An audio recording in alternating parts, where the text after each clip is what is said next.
We on. All right, we're live, people. We're here with Stu. I guess he's the Okay. host today, and Recognize the Matrix. Yes, Welcome to the show. yes. What's going on, everyone? Who we Glad have to in the hear everybody's chat? still alive. Yeah, we have Gonzalo. Gonzalo, you can jump in. I think I sent you a link. I Pretty sure I wouldn't want did. anybody to die from the common cold. You know what I'm saying? I mean the coronavirus, the worst thing since the Spanish World flu. War II, Glad to since see World War everybody. II. Yeah, glad to see everybody still alive. Yeah, shoot. Excuse me. Oh, Jesus. That bronze dumber, aka the bronze plumber, he Uh-oh. fucking tried to make out that I was scaremongering over the coronavirus, and that people like me are bad news because we're scaring people and we're telling lies, and all I said was What? just because all I said was because there's something not adding up with this coronavirus stuff, the stats and stuff like that, just not adding up for me. I mean. Mhm. And then doctors are coming out and saying, it's a lot of scaremongering going on. Politicians are saying there's scaremongering. Yes, something's like I said, something's going on. Obviously, I'm not fucking stupid, but a lot of these people that have died were people that were going to die anyway. By the sounds of things, that's what I'm hearing. So, yeah, I don't know why Bronze Dumber got upset with me about saying that. I don't take anything that the government tells me serious anymore. I mean, you just don't know what these people do. Exactly. I mean, come on. Do you really trust these people at this point? After everything that they've said and gotten wrong, after all the lies, I'm saying do your research. I mean, like don't. Oh, we have Mr. BDA in the chat. What's up? This is why he gets upset, because he always attacks me because I'm open-minded to anything.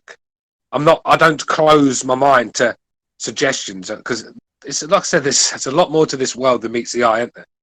And for me to, like I said, you've got to be open-minded for anything, because like I said, strange things are happening in this world that are not making sense. So, if you're going to just close your mind to certain beliefs that the government have told you, then you are the problem, not me. Absolutely. Well said. Shout out to the people in the chat. Wannabe Mobster, BDA Boxing, Box, Tiny Team, Jay Perez, Brian Harkin, Brandon White, McGregor, Unraveled Boxing, who's in the Discord. I'll send McGregor a link for me, but He's already there. Oh, is he on? What, is he on here? Is he? Yeah, Unraveled.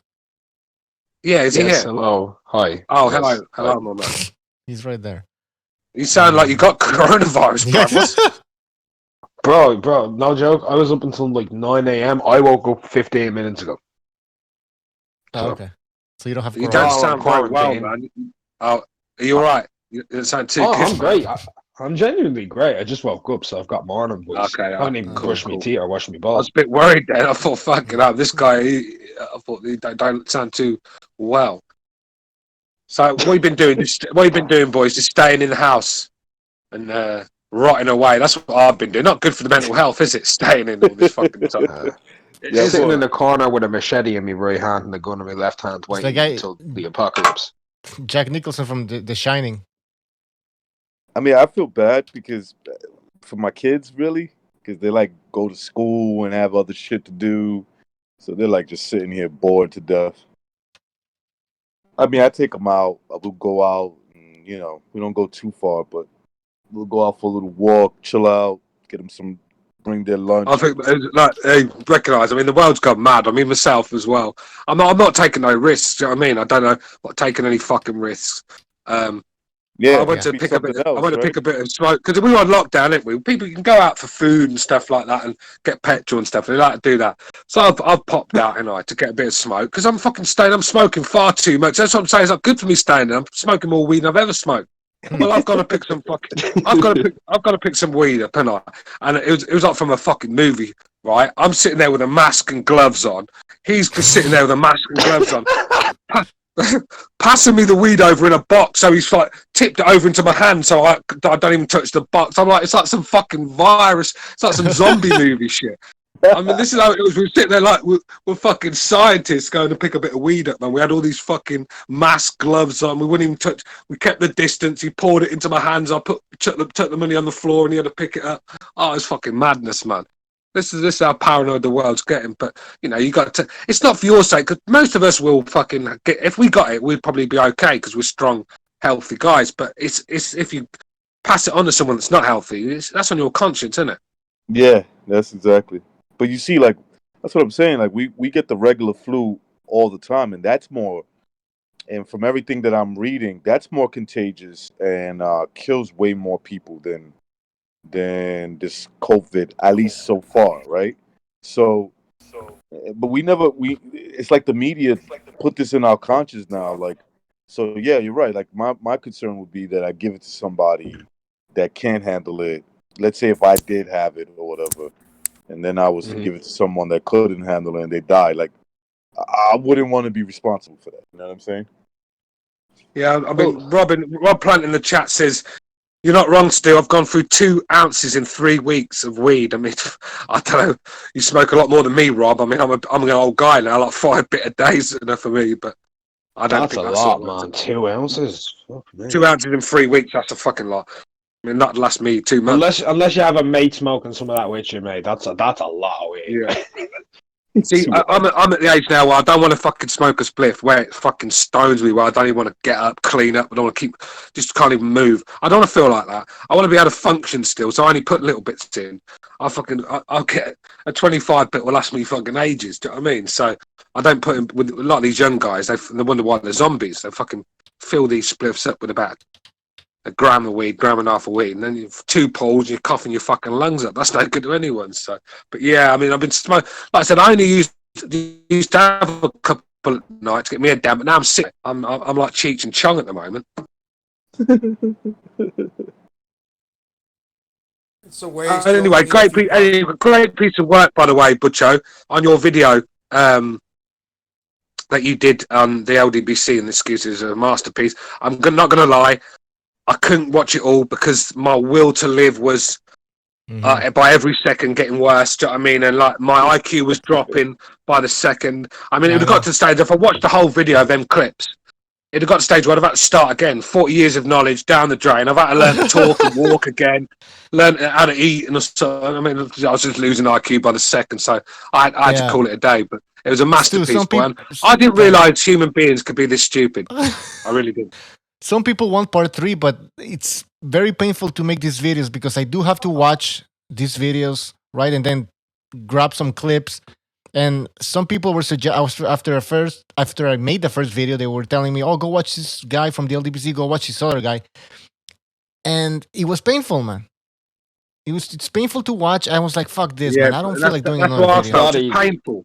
I was embarrassed for the human race. I was embarrassed that we've become this dumb and this pathetic. It was like, and that's why it was hard for me to watch. Like I said, I was losing the will to live and losing IQ by the second. I didn't want. It's like being in a coma. When you wake up from this big coma that you've been in, you got to learn to start all again. Learn to walk, talk, eat. That's how I felt. I could feel myself getting stupider and stupider. So I had to bail out. I bowed out. I pulled the parachute, mate. I pulled the parachute. You felt like Steven Seagal. I mean, but look, and then Steve Cunningham just can't get over that fucking ass whooping he got from Tyson Fury in Philadelphia. He's still bitter to this day. I mean, this fucking guy. He's a racist and he's a flop. Of course, he's a race baiter, but I mean, he calls himself after a Navy ship, USS Cunningham, but he's a USS Bismarck because his career's been sinking from the start. Clown, man. Then you got fucking Huey. Who's the one that looks like the Predator from the Mayweather gym? Yeah. Whatever his fucking name. Are you talking about Dewey Cooper? Let's be right. I'll take him. Yeah, I'll take him seriously if I ever, Dewey, whatever his name is. I'll take him seriously if I ever saw him in a corner in a boxing match, but I haven't. What is he there? He's just one of them faces that's there every. And that's all he is. So what? Those people who hang out around the gym don't do shit. Do you know those people who hang around the gym? Go ahead. No, those people who hang around the gym and don't do anything. It's like, who are you? Well, didn't Dewey Cooper train Jesse Vargas? He trained Jesse Vargas, didn't he? Okay. Well, I was going to use him for one of my videos. Gym. Go ahead. when I went to the Ferdy Roach gym, some of those type of dudes attacked me at the door. They're just a bunch of nobodies. Going what you doing? Fallout. I was like, man, I'm here to see Ferdy Roach. Away. You know the irony of fucking Cunningham talking about people cheating with gloves. I mean, this is the biggest fucking cheater. I mean, that video that Steve fucking, Cunningham that he paid off somebody that we know to get rid of. Yeah, I don't know if that's exactly what happened, but it sounds that way. I mean, that video destroyed that motherfucker. He is the biggest cheat con artist boxer I've ever seen. Steve Cunningham recognized. Yeah. The one that got it's usually those that cry the loudest and shout the loudest about. Go ahead, brother. No, you're right. The one that shouts the loudest. I mean, that's the guy that got destroyed by Fury. I mean, knocking out Fury just made him mad, and he just beat the shit out of him after that. Didn't Precise make a video that Precise later said that he was after? Well, I mean, listen. In fairness to Precise, he never admitted to anything, but you know, there's a good chance that, you know, maybe somebody told him to take it down, and you'll be compensated for it. Yeah, the problem is, right, though, I mean, Steve Bunce, he got his spot on when he said the problem with boxing, he goes, any guy with a fucking gold chain and a pimp's hat can be a trainer these days. And we saw that in the clips. That water boy full of roids trying to show us about the gym. The way he was flicking that glove, it was like, I mean, what fucking planet is this guy on? The way they're trying to convince us that Fury was cheating, I mean, it's embarrassing. And you had Queen Latifah talking about the Great White Hope. Anyone that mentions Great... Anyone that mentions the fucking Great White Hope to me knows nothing about boxing, because just look at the pound for pound list. And look, for me, now, Terence is out of there now. Tyson Fury's replaced Terence in the top 5, so now they don't have anyone in there for me. Don't care what anyone says. You're only as good as your last performance. Fury replaces Terence Crawford in the top 5. So for me now, we've got Canelo, Lomachenko, Usyk, Fury, Golovkin, Great White Hope, my ass. Didn't Klitschko reign long enough to squash that? It's an American creation, that word, that fucking Great White Hope. Hate it. But she mentioned that. She didn't know what she was talking about. Then you had these fucking guys that have never been in a boxing ring trying to convince us otherwise. You've got the bastard love child of John David Jackson, young Pharaoh. I mean, if he's not... I want to ask all these guys that try to demonstrate the palm strike that Fury's being accused of doing. I want to add... Okay, so in other words, he gets his knuckles into the palm area and lets off a shot. How come every single one that tries to demonstrate slows down their punching the bag when they try to demonstrate? How come they slow it down? How come they slow down their punches? Yeah. The only one that didn't try to... I know the answer. Listen, they don't even put any weight behind it, because they know the minute they throw that properly, they break. Yeah. Exactly. There you go. The best palm strike is with your palm, and if Fury hit him with a palm shot, which he could have, it could have not happened to the most dirtiest fighter since Cunningham, and that's Wilder. The thing is, though, I mean, on the video, Butcho showed you a clip of Wilder slapping in about 6 different fights. You know, slapping with the palm. It's just embarrassing. Like I said, I was lost for words watching it, and it was quite sad to see. Really, it was quite sad to see how dumb certain people can be. And these are the same people that want a race war. I mean, fucking what planet they are? Yeah, they're too stupid for that. And you've got, you know, to have a race war, you've got to have some sort of intelligence to these fucking guys. Would you want to be on the losing side them at battle? Would you want to be behind them in battle? Come on, man. Like you said, most of them, the only fight they've ever been in is if they're fighting their sexuality, a lot of them. And then you've got a load of has-been old men that still think they got it in the 50s and stuff, and living off athletes' names because they're not winning in life, so they try to hang on to winners. Yeah, it's pretty pathetic. And like when we got a subscriber. Where the fuck is the alert? Anyways, Steve Cunningham, this guy is still pissed off because he got knocked out by Tyson Fury. That's the truth. And he's also a racist. That's why I showed that clip of Steve Cunningham trying to prove that Tyson Fury cheated. And then I added another clip where you see him saying that black fighters don't get their fair due. Lomachenko, he gets put on a pedestal. Because a lot of people don't know that Cunningham is a racist. He sees race. Look, yeah. If you want to talk about fighters getting advantages and being, just look at. We'll go down through the list. I mean, these people, are they saying the same about Aaron Pryor when he decided to drink the Panama juice and then all of a sudden got burst of energy from nowhere? It was like one of them. It was like one of them Nintendo where you got a little boost and you get a fucking burst of energy from somewhere, and that's what he had. So, and look, what I said about Steve Bunce earlier. I mean, anyone with a pimp's hat and a gold chain can claim to be a trainer. Panama Lewis, the prime example of that. This guy was a terrible trainer, useless, absolutely fucking useless. But why did he get fighters on his side?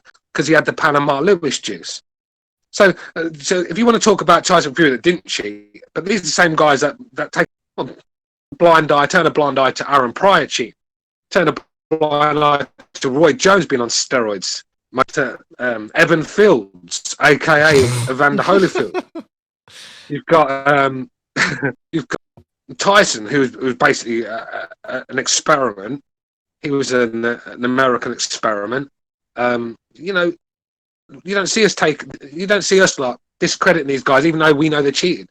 But yet these guys want to discredit Tyson with no facts. They hear a soundbite and they roll with it. And then on top of that, you mentioned Roy Jones and all these other people who are using PEDs, which is something that's real, right? There are fighters who take PEDs. Now, when it comes to Wilder and Fury, they're talking about Fury doing something that's completely useless, right? Putting your fist at the bottom part of the glove, and then it's so ridiculous. I can't believe these people think that this is something that's beneficial for Tyson Fury. That's what's the craziest part about it. Nobody in the history of boxing has ever even done this because it's so stupid. It's desperate, and it's victim mentality at its finest. Just it's left a real bad taste in. It really has. Where's the rest of the boys? Where's Recognize and Mark? I don't know. Making a cup of tea. Yeah, sorry, 1 sec. I'm getting myself a snack. Leroy says, explain the glove then. Why eat flappy? Oh, if you need us to explain to you, then stop watching boxing. You obviously don't. You've never put a glove on in your life. If you can listen, you've never punched with a glove. You've never put a glove on. You've never had your hands wrapped. You don't understand how it's impossible to move your hand, the knuckles there. It's impossible when you've got a glove. Your hands have been wrapped, it's tightened on. They're fit to mold around your fists. The looser your gloves, the more your fucking hands break. That's why Calzaghe used to break his hands all the time, because he didn't wrap his hands properly. It's a known fact. They used to come unwrapped in his hands when he used to pull his gloves off. That's why he used to break his hands. There's a reason you wrap hands. There's a reason the gloves are meant to fit around the. You fucking guys, man. That's what I mean. I'm gonna be totally honest with you guys. I'll explain the gloves. Go on, head. When you got your knuckle. I'm sorry, Mark. Go ahead. No, go on, Gonzalo. Go. When you're knuckling up, your hand is wrapped inside of the glove. It's hard to get a 90 turn on your wrist, your knuckle. But when you open your hand inside the glove, which you're just opening it, it doesn't mean that it's sliding. It's opening your hand. Okay. Now, opening your hand and slapping, it's not legal, but it's not like you're gonna get fucking DQ. Yeah, because it doesn't hurt you, rangefinder. Mm-hmm. Yeah. So when you got your hand completely extended, yes, you can turn it to where it does give the appearance that you got a break that's more than a 90 go on your hand. Look, them shots there. Yeah. Them shots, anyone knows boxing knows they're throwaway shots. There's shots that you throw away to follow through with the right hand. So you're not really connecting. You're just like flipping it out, and it can look a bit loose the way you throw. It's not there to land. It's there to take the eye off the right hand coming. Mark, go ahead, brother. Yeah, it's simple enough. The horsehair gloves, when you sweat horsehair mats, it creates an illusion of a flapping. Anybody who's out there demonstrating with Velcro band gloves that are $12 and they don't have horsehair on them, they obviously don't know. And the other thing about his hand bending, I dare you to throw a hook at somebody full blast and see if your wrist doesn't bend all the way back. Happens to me all the fucking time. Happens to everybody. It's just poor punch technique. People are stupid. It's called velocity, power, and force. Basic science, fam. Plus, he's a big guy. His hands are like, you're probably twice or 3 times the size of mine or normal guy. So the ability for him to, from the wrist to the tip of the glove, if it's kind of open, yeah, it's gonna give the appearance that it's way more than like what a regular. Yeah, I mean, this is the thing. I mean, it's just that's so frustrating trying to, convince these people, but they've got an agenda behind it, and this is what makes it sad, where common sense has been thrown out the window. And there's still a guy in the chat now trying to convince. You're not going to convince us. Anyone knows boxing knows it's a load of nonsense. And I mean, I spent 2 hours. I spent 2 hours Yeah. explaining all of the rules to someone on a podcast a few days ago, and he wouldn't listen. And he kept telling me, "Well, explain this," and I explained every single point to him. And he was like, "Well, you're wrong. You're wrong. You're wrong. You're wrong." Like young Pharaoh said. I'm like, "Wow, okay, yeah. I'll just take my 21 years of watching the sport and throw them." You know what I mean? Yeah. Like I said, I mean, most of the people with some sort of boxing knowledge are not buying it. It just seems to be the people that have. I mean, when you look at a lot of these channels, like I mean, Queen Latifah earlier, I'm sure she's not a boxing channel. I'm positive of that one. And then you've got Bastard Love Child of John David Jackson, Young Pharaoh. I mean, he's not a boxing channel. They just jumped on the bandwagon. It's like I said, race hustling's it's a big business in the States. It's a big business. That's what it's all about. I don't care, to be honest. So like I said, Tyson Fury didn't cheat enough for me. Give Wilder his own medicine. Wilder's been fucking cheating the public since he joined boxing. He's been cheating us since. And look at the fucking bums they've been feeding him. The way he's been able to avoid mandatories. The way he's been able to avoid steroid tests. The way he's been able to avoid travelling away from the States, even when purse bids are won against him. The way he's been able to chuck Dillian White to the side for 2 years. The way he's been able to fight bums he's already beaten once before again. How they've managed to jump the queue. I mean, you only have to see how disappointed they looked when Fury took that belt. So, look, this guy talking about, and that guy in the video said, "Oh yeah, that's what they're about. Cheats. There's always going to cheat." Sort of, I'm paraphrasing that, but that guy's a fucking clown. Does he not go back to the history of boxing and see who's been cheating? There's been cheating all corners of the world. There's been cheating in boxing. It's not just one people. And let's be real. There's a lot of black greats that can. If you want me to really go there, I can tell you some home truths about cheating. Some of the great names that you've probably got posters of in your wall, mate. They're not fucking innocent. I could go further than still on that. I'm not going to, but like, no, there's Mark. There's a lot of cheating out there, man. Like that I've come across, that I've seen, that goes back even. I'll even draw a name out there. Not going to get into it, but I'll go to Joe Louis. Yeah, exactly. Yeah. Are you with Precise? Are you with Precise with that Schmeling throw in the second fight? Because I know Precise is quite convinced on that. Well, I'll tell you this, right? This is what I'll say. We were on the cusp of World War II. A German man, a supposed Nazi sympathizer, was in America. If he had have won that fight, would he have made it out alive? I doubt it. There you go. So I don't know if he fixed it or not, but yeah, because it's just a bit strange how Schmeling can dominate so convincingly in the first and then fall to pieces in the second. Like I said, it was just a bit strange. There was a decent time period gap in between the fights. He did have less fights. He was meant to fight Braddock. That fight was cancelled, so you could go into inactivity. and him aging even more. Joe Lewis was entering his prime, and I think Schmeling was 36. In those days, that was old. It was. Like I said, you can just go through the years. I mean, let's be real. I would say Ali. I keep saying to this day, Ali cheated against Henry Cooper. Clay. His name was Clay at the time. He cheated. There's nothing. There's no way around it. The guy fucking cheated.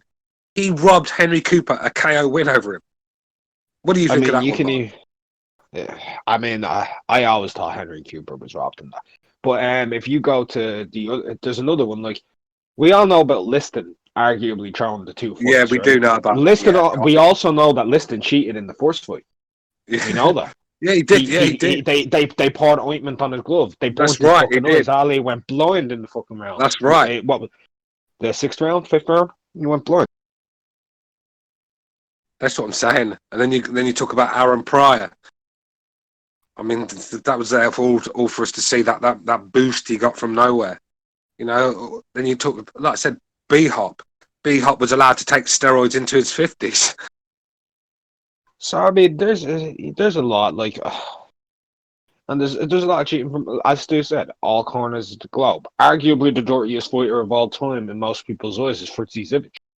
So, there you go. Like I said, the Germans and the Russians were known for their steroid usage. I mean, did you see the size of Felix Sturm in his prime? I mean, fucking the guy had muscle on muscle. So we know he was on steroids. Arthur Hayram, another one. Stieglitz. Let's be real. Do you think Marco Huck was clean? I don't. So Germany was quite bad for it as most fighters do. Most fighters. I don't think most. Yeah, but I'm just going by I'm going by the ones that stuck out by sore thumb, because, like I said, we can't accuse them, or we can't accuse them to the guilty sort of thing. But I can still say, look, the physique's a bit bizarre for me. I can say that.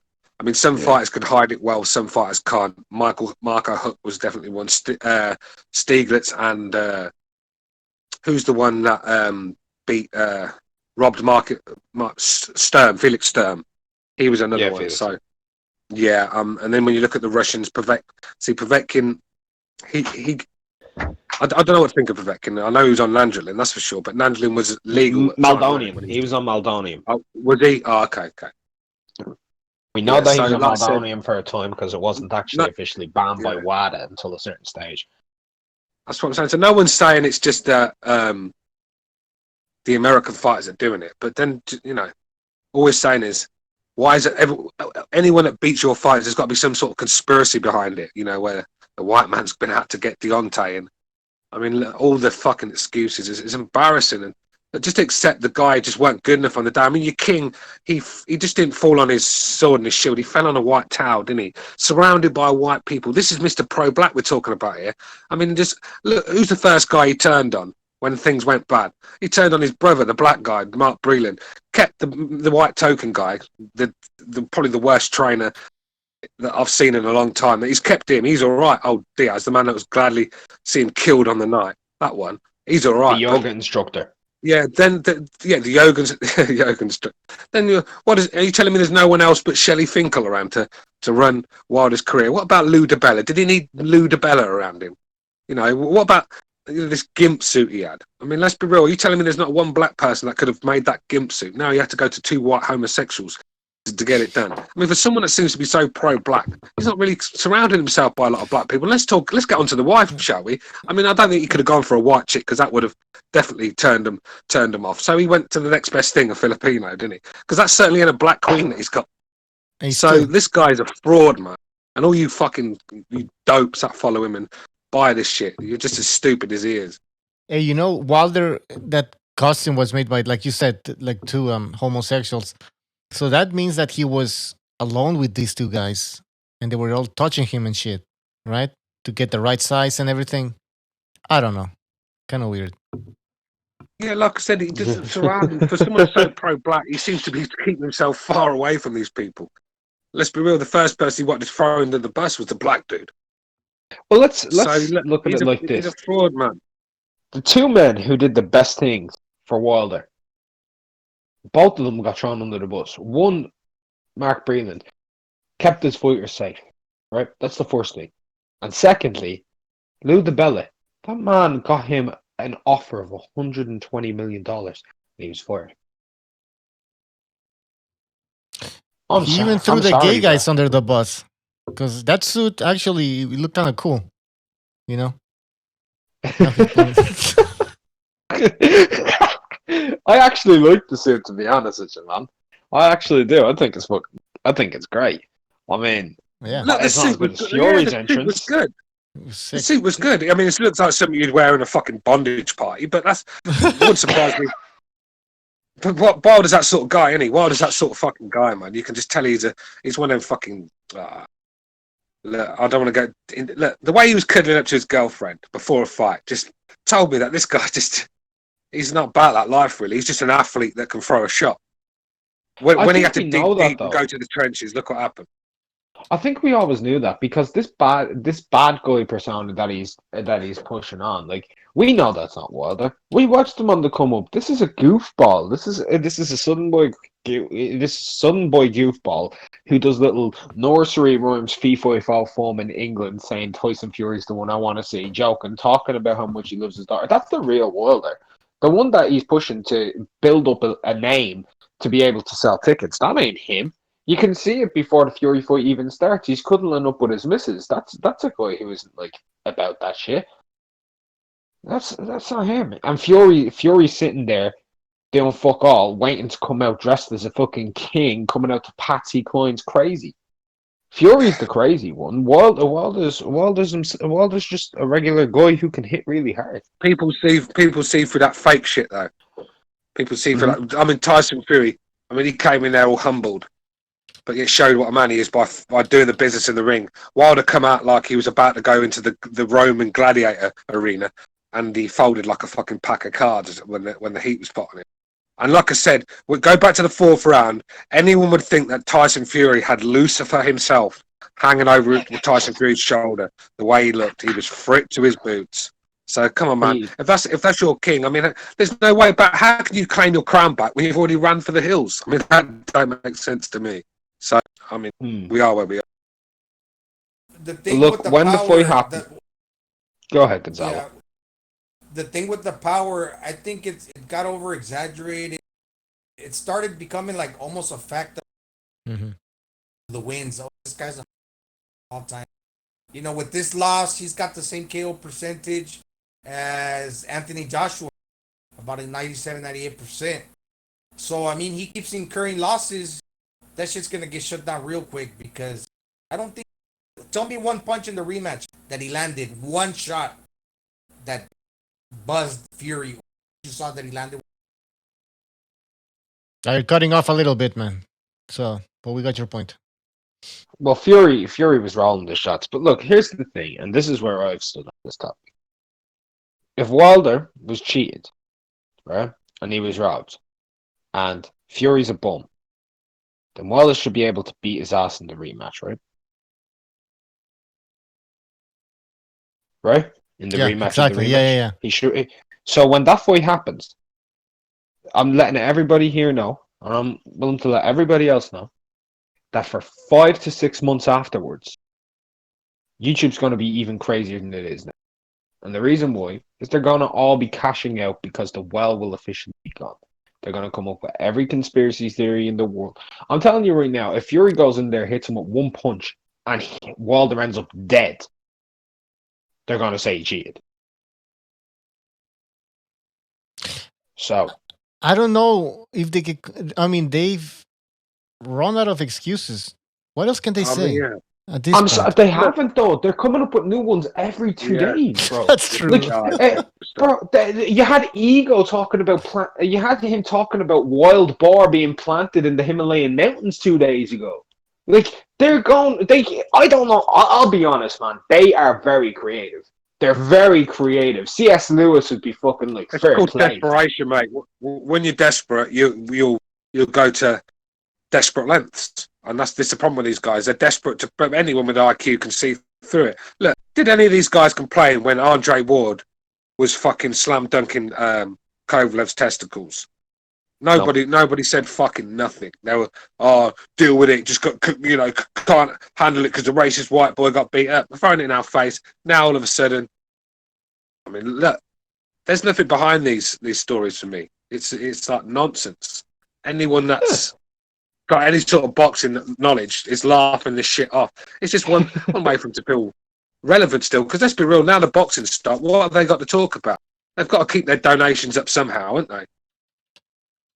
All of a sudden, it started for every.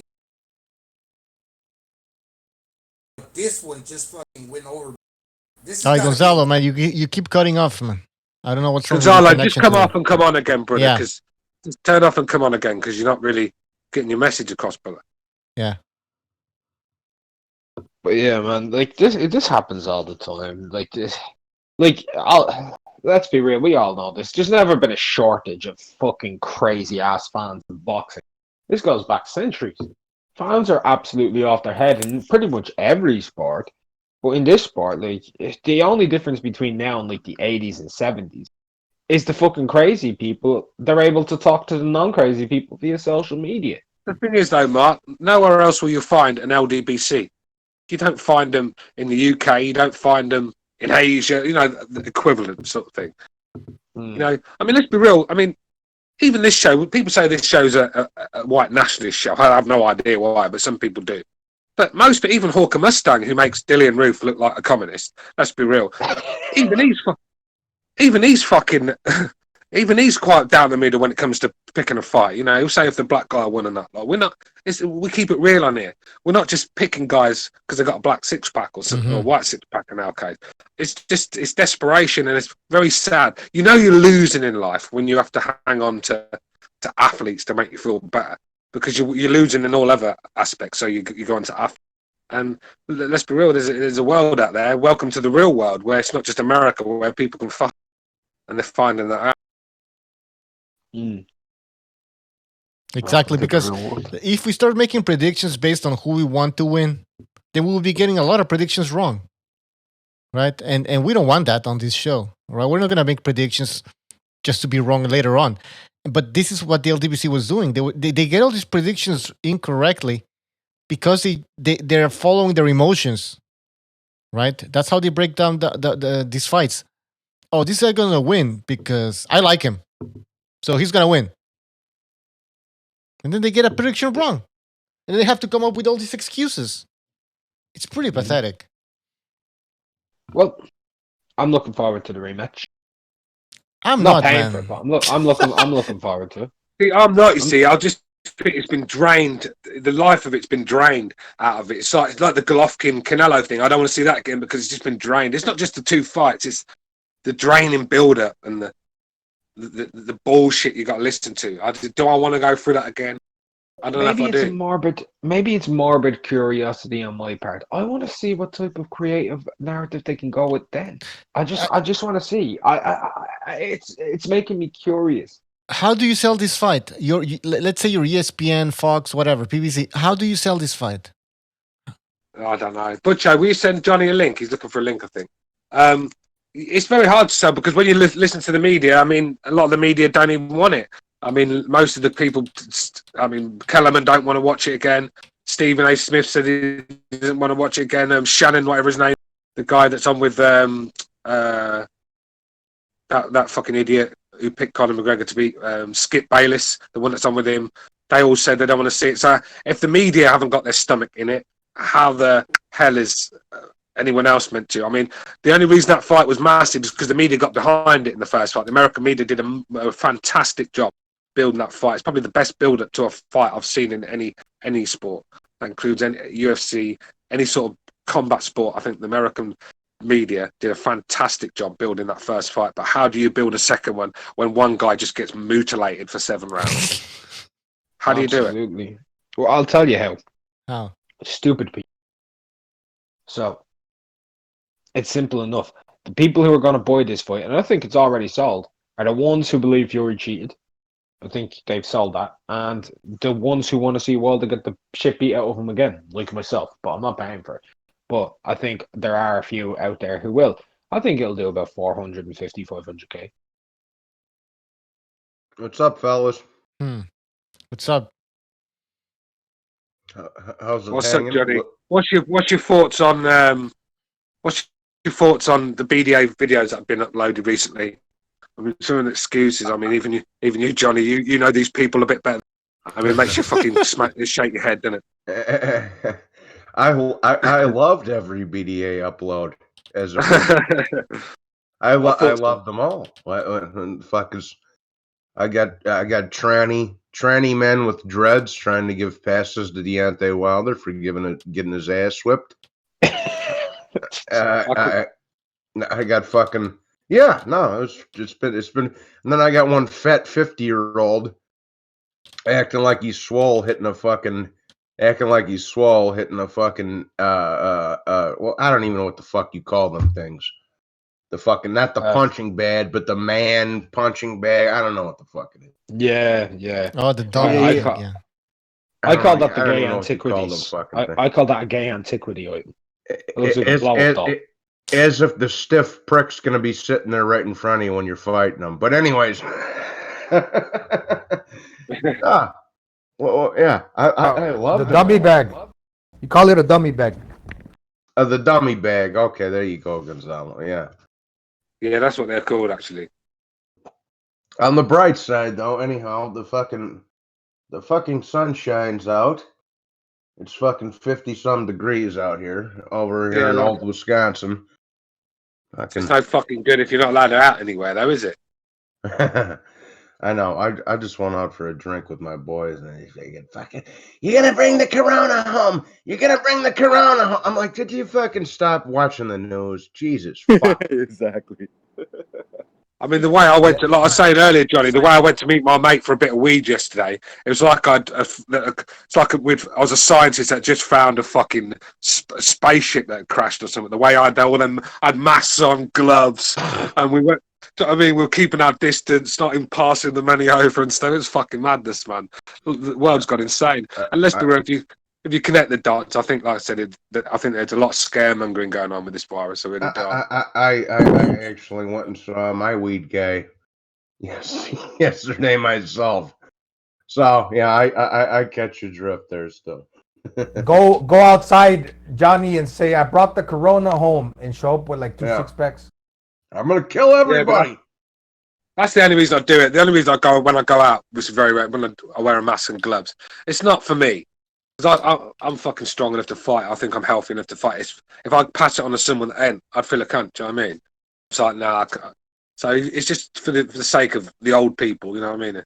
I don't want to get it and then pass it on. Or I got a fucking grandkid staying with us at the moment. I got my daughter staying here. Well, that's the thing, you know. You don't give at least me. I don't give a shit by myself, but I don't want to pass it. Like, you know, my dad's sick and all this other, you know. So I don't want to pass it to nobody. Didn't Anthony Yard say his father died of the coronavirus? Dude, they just mark anybody that dies. They just say coronavirus. Just put coronavirus. Yeah, this is the thing. The doctors come out and said that the numbers the stats are not right. He's like they're classing people as dying of the coronavirus when they're probably dying of something else, and a lot of these people that are dying are going to be dead anyway. If you get what I'm saying, I know it's horrible. Dude, this flu season. You know what? This flu season. You know how many Americans it killed already? 82,000. No. Now, can you imagine if they reported that every single day? In America alone, the regular flu killed 82,000 people. I mean. All I know. There's that many people shot to death in Chicago there every year. Can you imagine? You know, there was one time that they were doing this fear mongering. It was Giuliani trying to show off how many how he's dropping the murder rate, the crime rate. Dude, when you look at that murder rate, you're saying, "Holy shit! I didn't know that many people got killed in New York every fucking day." Hey, recognize, but on the. But on the other hand, they fucking off each other in record numbers in Chicago. That's why I moved. Yeah, listen, mate. You know, the thing is though, Johnny. I'm a bit of a sado, right? I like to, you know, these videos on YouTube where people drive through the ghetto with their cameras showing you the areas. I'm a bit of a geek like that. I've watched ones going through Detroit. I mean, that place is a fucking hellhole. I mean, when people talk about the home of Lucifer, I mean, you got to be close to Detroit there. Detroit is the Baltimore of the Midwest, bro. Well, this is what I'm saying. Baltimore has to be probably the most depressing city I've ever seen on the planet. Because I watched one of these guys go through Baltimore. I mean, it's just a concrete jungle. There's just no grass anywhere. It's hideous. I mean, I couldn't bear to get up every morning and wake up in Baltimore. I mean, it must be so depressing. And then you've got I enjoy things like that. Yeah, isn't it a daisy? But But Chicago, getting to my point, Chicago, if you look at Chicago, the houses are actually nice houses. There's nice architecture. Same with Detroit. Some of the architecture in Detroit, if this was not, like I said, it's a shame when you see some of these buildings that are just emptied and been abused, because there's some great architecture, great buildings. Even in Chicago, there's some nice homes there. It's just the area is a fucking dangerous place, isn't it? You know what? See, like Cicero, everybody thinks Cicero. Oh, that's the fucking rough. There's some nice houses in Cicero. It just depends what part you go in. I mean, fucking Al Capone used to run around in Cicero. It just depends. It depends where you're at. That's all. They fucking got the fucking gangs it's like anything over there and all that. I bet Detroit was a lovely place in the 50s and 60s. Yeah, when you look at it, it was beautiful. Yeah, I bet it was a real beautiful place, because you look at it, you could tell it was a beautiful place. At one point, that was a lot of money. At one point, Detroit had the automotive industry 8 million people, and not like now they got what, like 600, 700,000. Detroit, I think Detroit was the third richest, probably the top two. I think the richest cities in America at one time, weren't it? The 50s and 60s. Yeah, the automotive industry. Hey, I was going to recognize. I remember you said that the murder rate's going down because nobody's outside. But you know what's going up? Domestic violence because of the quarantine. I got a friend of a friend. He just posted on the Facebook that this girl got stabbed by her husband that she knows in Chula Vista in San Diego. Listen, it's not good for the mental health. Staying in, being surrounded, and let's be real, most of us cannot be around our women too long before an explosion happens. I mean, they wind you up at the best of times, but when you can just get in your car and fuck off, it's easier. But when you're stuck in with them, you leave the room and they follow you. Yeah. And you can take a minute on the car. But let me tell you something. This thing is going to explode eventually, because the good weather's coming, and places like New York, Chicago, Milwaukee, places like that, the Northeast. You ain't gonna keep these people inside, man. You're gonna have to let them. You're just gonna have to let them go travel, because if you don't, they're gonna do it anyway. Homie in the chat just said go to Camden, New Jersey. Why the fuck would I want to go there to compare? Compare one shithole to another. Like, Camden, New Jersey, terrible. Stu, hang on one second, bro. Not to interrupt you. Why the fuck would I want to go to Camden, New Jersey to compare ghettos, motherfucker? Nah, man. Fuck out of here. Okay, Johnny, I could save you. Camden, New Jersey. I could save you the trip. I could save you the trip. Okay, been to Camden, New Jersey. Never want to go there again. That's basically how I summed it up. Yeah. Let's compare hoods. Let's compare hoods. Come on. Yeah, I was walking down Camden. I was walking down Camden, New Jersey, and I saw a guy with a fucking one shoe on. I went, "Hey, bro, you've lost a shoe." He goes, "No, I didn't. I just found one." That's what he did. That's funny. Camden is the fucking Gary, Indiana of the East Coast. Oh, yeah. You can see why you see why Michael Jackson never returned when you go through that place. Fucking hell. Jesus Christ. Stole his glove. I'm going back to Indiana. But he never did go back, did he? He never went back, and I don't blame him as well. I wouldn't go back there. It's one of them places where you wipe. It's one of them places you wipe your feet on the way out, isn't it? So is that the story how he ended up with one glove, Stuart? Indianapolis isn't too bad. It's There's like little certain areas that are really bad. Indianapolis is nice, but Gary, Indiana is a terrible place. I mean, this is a place that had a population of like 160,000. Then there's 25,000 people live there now. It tells you everything you need to know, man. Yeah, man. Like Chicago, man. When I was in Chicago, I thought it was a beautiful city, but I know from people that lived there, because I know I got a few friends over there. They said, "Look, the South Side is where everything happens. You better be, that's where you don't want to go." That's it. No, like I say, bro, I used to bring the fucking strap when I went to the White Sox game. Yeah, that's the South Side of Chicago. Yep. They reckon Memphis is quite bad now, don't they? Yeah, there's parts of Memphis that are really bad. Yeah, dude, there's neighborhoods in Connecticut, that you would never want to, Yeah, I was watching I was watching a film about hoods in Alaska. I mean, they've got fucking hoods in Alaska. He said hoods in Alaska.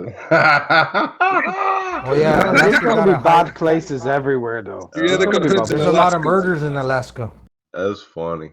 Yeah, because they all some horny niggas fucking. What do you think is the worst city in New York? The state of New York. What would you be your natural guess? I'm gonna take a guess. I'm gonna say it's Buffalo. I heard Buffalo's. Yes, that's right. Rochester. I heard. Wasn't Buffalo a nice place in the 80s though? Yeah, no, in the 80s is when it started to get shitty. Yeah. Oh, see, I thought Buffalo was going to say Long Island, man. Nah, Long Island is nice. There's just little sections that are like Hempstead. See, even Harlem now is full of white hippies in it. A lot of them. Yeah, certain sections, right? Yeah, certain sections that you got. Brooklyn's like Brooklyn, white hippies as well. Brooklyn, dude, downtown Brooklyn is like living in the village in Manhattan now. Yeah, and it's quite posh now. And the Bronx as well. Bronx ain't like it used to be either, is it? And the South Bronx is a little bit better. I still don't trust that fucking place.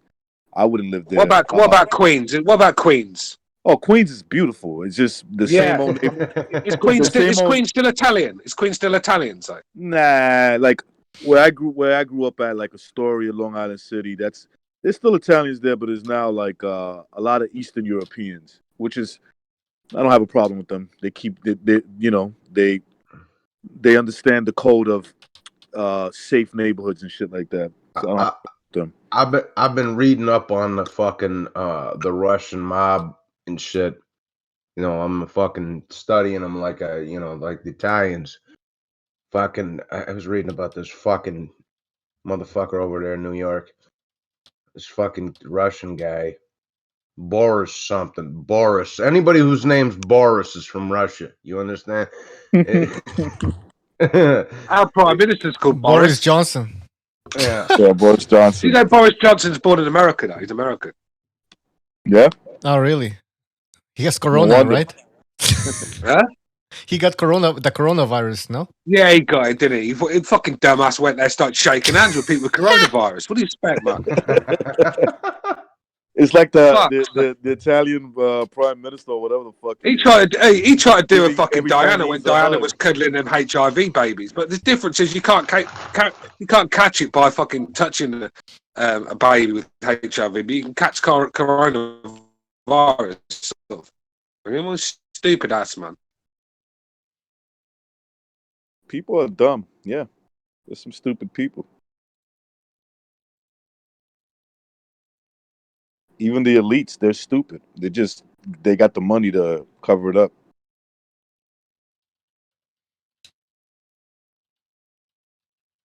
To change the topic up a little bit, Billy Joe Saunders. What's your opinion on that, boys?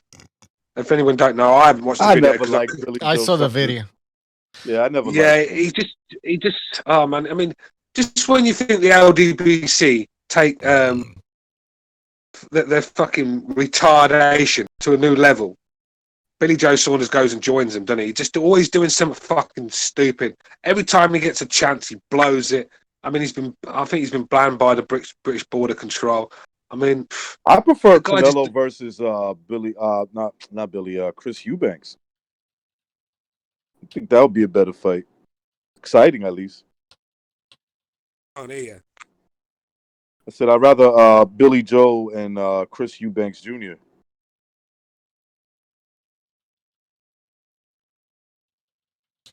What do you think about that, Stu? Yeah, I'm back now. I couldn't hear you, bro. What was you saying? No, I was saying I prefer Canelo versus Billy, not Billy, Chris Eubank Jr. Oh no, I don't. No, the thing Wait, is, hold on. Billy Joe Saunders very disappointing.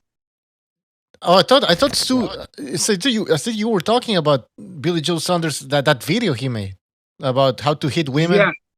Yeah. No. I think it was a coronavirus one, wasn't it? Where he pretended to have a corona. he went around an airport pretending to cough on people, and that like with that dickhead fucking that clown Ben Davidson. You know, the fucking guy who thinks Ben Davidson, who thinks he's part of the fucking Sons of Anarchy. That guy, doesn't he? Oh, I know the angle that they're gonna play when Billy Joe Saunders fights Canelo. You know how Canelo likes to play like the cavalier guy that defends women because he's got a daughter and he opens the doors to his girlfriend. You know, he's gonna beat up the bully and the child beater, the woman beater. I mean, and Billy Joe. That's the angle. In the real world, in the real world, what Billy Joe Saunders wasn't real a bad thing. You just know we're in a snowflake world, man. Just keep your fucking head down. You got big fights coming. It seems to me he always tries to fight a way out by acting a retard. I mean, there's no need for it. I mean, he's got another ban, he's got another fine. What's wrong with it? That guy he pays out more in fines than he gains in revenue, sort of thing, for fighting. I mean, he's wasted the best years of his career. He's got a big fight with Canelo, and he's pissing around in an airport. And it's a bit of a bad. It's in bad taste. Let's be real. Whether you agree with it or not, I ain't too fussed because I don't let things like that wind me up and I get upset about stuff like that. But it's just a bad timing for me, and he's just always doing it.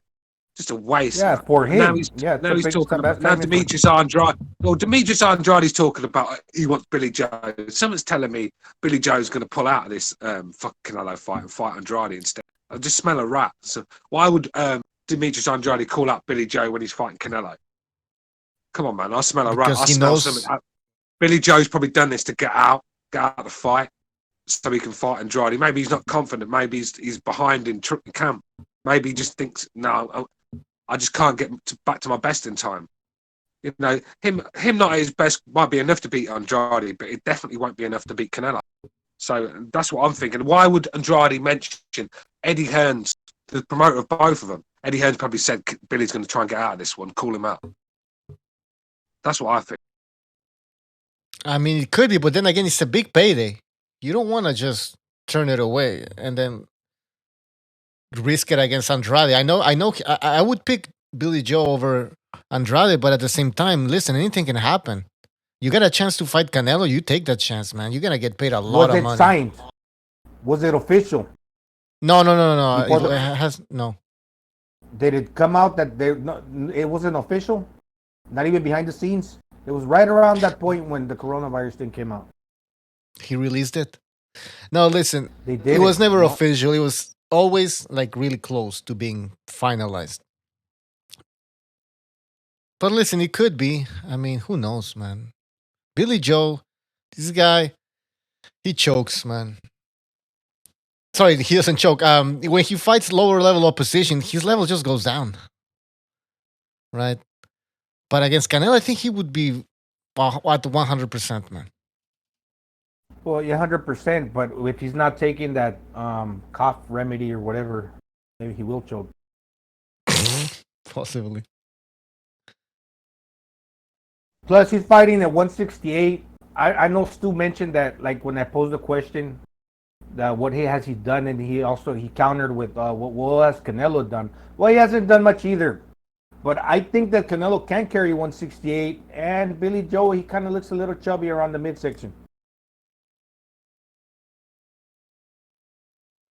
Well, when would this fight take place, anyways? Like, if Billy Joe doesn't feel ready, doesn't he have enough time to train? Both fighters have enough time to train? Like June, man. Yeah, it just means Canelo don't get to fight on his holidays, his Mexican holidays. Yeah, I mean, he might postpone his next fight to like September. Yeah, because that September fight could happen in December. He fought in December last year, so it's like why can't... I'm sorry. On October the 2nd, Day of the Dead. Right. Yeah. I'm sorry, Stu. I didn't mean to interrupt, but I here's what's gonna happen. All right, here's what's gonna happen. All them fights we was gonna get in the first half of the year are gonna end up happening in the second half of the year. And Noe Casimiro, whatever the fuck it is.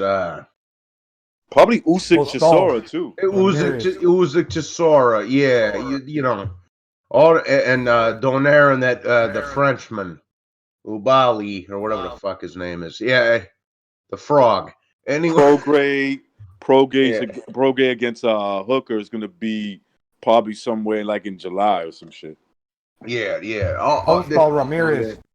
And all unfortunately, all the huge fights like fucking Taylor Ramirez and this kind of shit, all that shit's gonna get pushed back till next year, bro.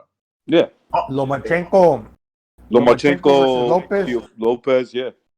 That's a huge fight. To me, that's a huge fight, man. Two best lightweights in the world, bro. I say that fight gets pushed back to August. Yeah, that's what I'm thinking. September or something like that. And have it in New York because of like. Does that break suit TFE, mate? Does that break suit TFE, mate? Is it best to get Lomachenko a few months? I don't know. Yeah, it is. It is because the problem with him. Go ahead. He doesn't want to wait too long because he's big, man. He's a big boy. He's big, busting at the seams. Yeah. Yep. You don't want to wait too long with him because he's going to grow out of that weight class. Yeah. Would you guys say that Lomachenko is slightly past his prime at this point? Look, anytime somebody hits their 30s, there's a possibility of that going on. His brain probably works. It's probably working faster, so you won't see. Again, it all depends, man. If this kid could hurt him early, if he could hurt Lomachenko early, and even if it goes into the second half, right? Goes into the second half, he could probably give him a good, he has a better chance of like winning the fight. But if he doesn't, he's just tagging Lomachenko here and there. It goes the further that fight goes, the worse it gets for him. Yeah, you got to think like when he fought Salido came in like over 135, so he was basically like a lightweight, maybe around 140. Yeah, but there's a big difference. This is what he's going to be dealing Gonzalo. There's a big difference, Gonzalo, in Lomachenko then than now. You can see the big difference. Like he would know what. Teofimo's going to be a big guy, right? He's going to be above 135 the day of the fight. Oh, for sure, yeah. Somebody just asked in the chat there. He says, "Will Teofimo make weight, bro?" He might not. He might just say, "Fuck it, bro. I'm gonna be a big fucking bully up in there, bro." He might not. He might just say, "Shit, I'll come in." I think what you find is though with Lomachenko. Well, with Lomachenko though. Real quick, Stu. Before you continue, I was just gonna say he might just say "fuck it, bro" and come in there at 138 instead of 135 or something, and just take a pay cut. Not for title unification, Johnny. Yeah, not for title unification. But then he'll lose his belt on the scales. I hope he don't do that. Look, Lomachenko's always proved to me that when he's in there with a dangerous puncher, he performs his best. I think when there's a danger in front of him, you'll see the best of him. Yeah, because he's more alert. He's more alert, right? I think the fights he struggled in is the ones he took his eyes off. He was lethargic in there against Linares at times and Ampajaz, especially with Campbell as well. These guys, I just don't think he got up for no fights. But when he was in there with Gary Russell, when his career was on the line, when he was in there with Walters, a big puncher, when he was in there with Rigondeaux, performed his best. You know what, Stu? I remember. I'm like, because I was high on Gary Russell back then, and I was like, "There's no way." I was like, "There's no way this fucking Momo is gonna go in there with 2 pro fights and slap the shit out of Gary Russell." It's not possible. That's when he got a fucking believer out of me. He fucking. The first time I heard about him. Yeah. When he was going to fight Orlando Salido with 1 fight in, I was like, who the fuck is this dude? Yeah. I never heard of this before. A guy with 1 fight under the books. And then they were talking about his amateur pedigree. I was like, still, man, there's no way. But then when I saw him in that fight, and I saw how dirty Orlando had to be just to make it competitive, I was like, damn, this kid could fight. This kid could really. Yeah. But then I put 2 and 2 together. Like, the guy's not your average. He wasn't your average like amateur coming into the. He was a pro already at that point, right? 400. What was it? 400 fights he had. Yeah, 396 and 1. Okay, like basically 400 fights. 400. Yeah. That's insane. Yeah.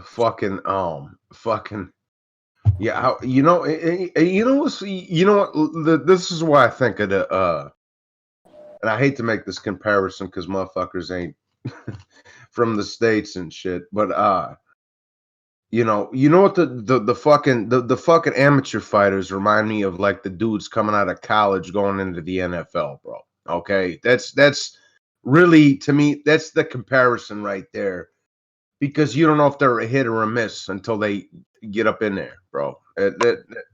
That's the way I kind of, little analogy for me, anyways. You know, it's kind of like that. Then there's like another phase, right? Like when you first start out as a pro boxer, they usually line you up with like soft touches. mm-hmm. Then they move it up a little notch higher. Then let's say you pass that. Then you start going into the levels where you either hit or miss, right? Yeah. You like the C plus, the B level. If you're successful with that, then there's the A level, right? And then the A level could be where you fucking strike out at. It's just funny because like that Top Rank just signed that one kid. He was a 2-time gold Olympic fucking motherfucker, whatever. What's his name? Robesi Ramirez, I think it was, the fucking kid. And he just went up in there and got his ass beat in the first fight. Yeah, man, that's insane. You know what I'm saying? It's like you don't know who you're. It's like football, bro. You don't know who you're drafting. Are you drafting Tom Brady? Yeah. You drafting fucking Vince Young over here? You know what I'm saying? Well, people can get fooled. You got to think for him. People get fooled by medals in Olympics. I mean, when you look at Audley Harrison, I mean, he won a gold medal. That guy couldn't fight his way out of a paper bag. I mean, just different sort of scoring system. You sort of like pop shot your way to a points win and get lucky. Let's be real. You can get a bronze medal. You get a bronze medal for losing a fight. You don't fight for the bronze. You just get it anyway. You lose a fight and get a medal. Yeah. And that's why you see a lot of these bronze medalists. You think, oh, because they got a bronze medal, they're going to be some half decent. But a lot of the time, they're not. Anthony Ogogo, prime example. Where's he now? I mean, David Price. Didn't David Price win a bronze? I mean, you know, Deontay Wilder, another one. Just winning medals don't mean nothing. When you Amir Khan, a silver medal. You know, I thought he won gold. I thought Amir Khan won the gold medal. He won the gold. I thought Amir Khan won the gold medal. No, he won the silver. Amir Khan is a fucking bum with no chin, with that Skype little playing fucking douchebag. Oh my god, dog. There's like 3 people I can't stand, okay? Or 4 people I can't stand. One of them's Amir Khan, one of them's Broner, one of them's Floyd, and the other one is Chavez Jr. What about Errol Spence? No. He's just Errol Spence is a halfway decent fighter. He's just a fucking imbecile. Yeah, he's just dumb. I don't really knock him for his stupidity. Yeah. He's just a fucking retard. He's a follower. Yeah. Amir Khan gets Charlie horsed. He takes a punch in the thigh, quits. Now all of a sudden, that dude should never be near a big fight ever again. He needs to. He's a con guy. I gotta say one thing about that punch in the leg. What can hurt is if they push the cup to your nuts. If you hit the cup, but then you push the cup to the nuts. I'm sure that's happened to him before, bro. But it's just that what Johnny's saying is he's a pussy. He's always looking for it. Bro, listen, man. He don't have nuts, so there's no cup. Okay, there's no cup over here, bro. He don't have any. His wife has the nuts. His wife has the nuts. Yeah, that plastic bimbo fucking wife that's fucking slurping Anthony Joshua on the side's got the nuts in the family. That's what a fucking. Did you ever take? Look at that guy. Who's that Chinese guy? That Bob Arum. Xiaoming. Fucking. Xiaoming. No, Xiaoming, the double gold medalist. Fucking. He was fucking useless. Can't remember his name now. Zhu something like that. Yeah, I mean, let's be real. Double gold medalist, got in a proper boxing in a professional ring, and looked atrocious. So, like I said, I do believe though a good amateur background is good for you because it teaches you to fight away from home, different styles. You get used to this. So you'll find southpaws all the time in the amateurs, in the pros. You might not come across one for 20 fights. So it learns you different sort of styles, European style, the American style, the Mexican style. You just fighting all different styles. It's good for you. You know, you do need some sort of amateur background, but just because you've got that, don't mean you still got to be a talent. You know what I mean? Yeah, man, it's different levels, man. It's like fucking world level. I mean, you go up against the world, and then it's like, you know, your country level. It's like, yeah, you could. Don't get me wrong. If you're pretty good, if you're in the top 5 of your country in your weight class, hey, you're really good. But comparing it to the world is a total different. You know, it's just a different ballgame. There's levels to this shit, man. That's how it is. Yeah, just by the simple fact that you ain't wearing no headgear. Yeah, man. Just might mean that you can't take a punch like you used to when you were wearing that fucking headset. But that's why it does hold you in good stead to have that amateur background. Because when you're in fights and you're up against something, you know, you're in deep waters. Your experience will fucking sort of help you through. Hey, Gonzalo, you have like a buzzing sound, man. Gonzalo, you have like a sound. There's like... I think air a lot of conditioner. Is that okay now? No.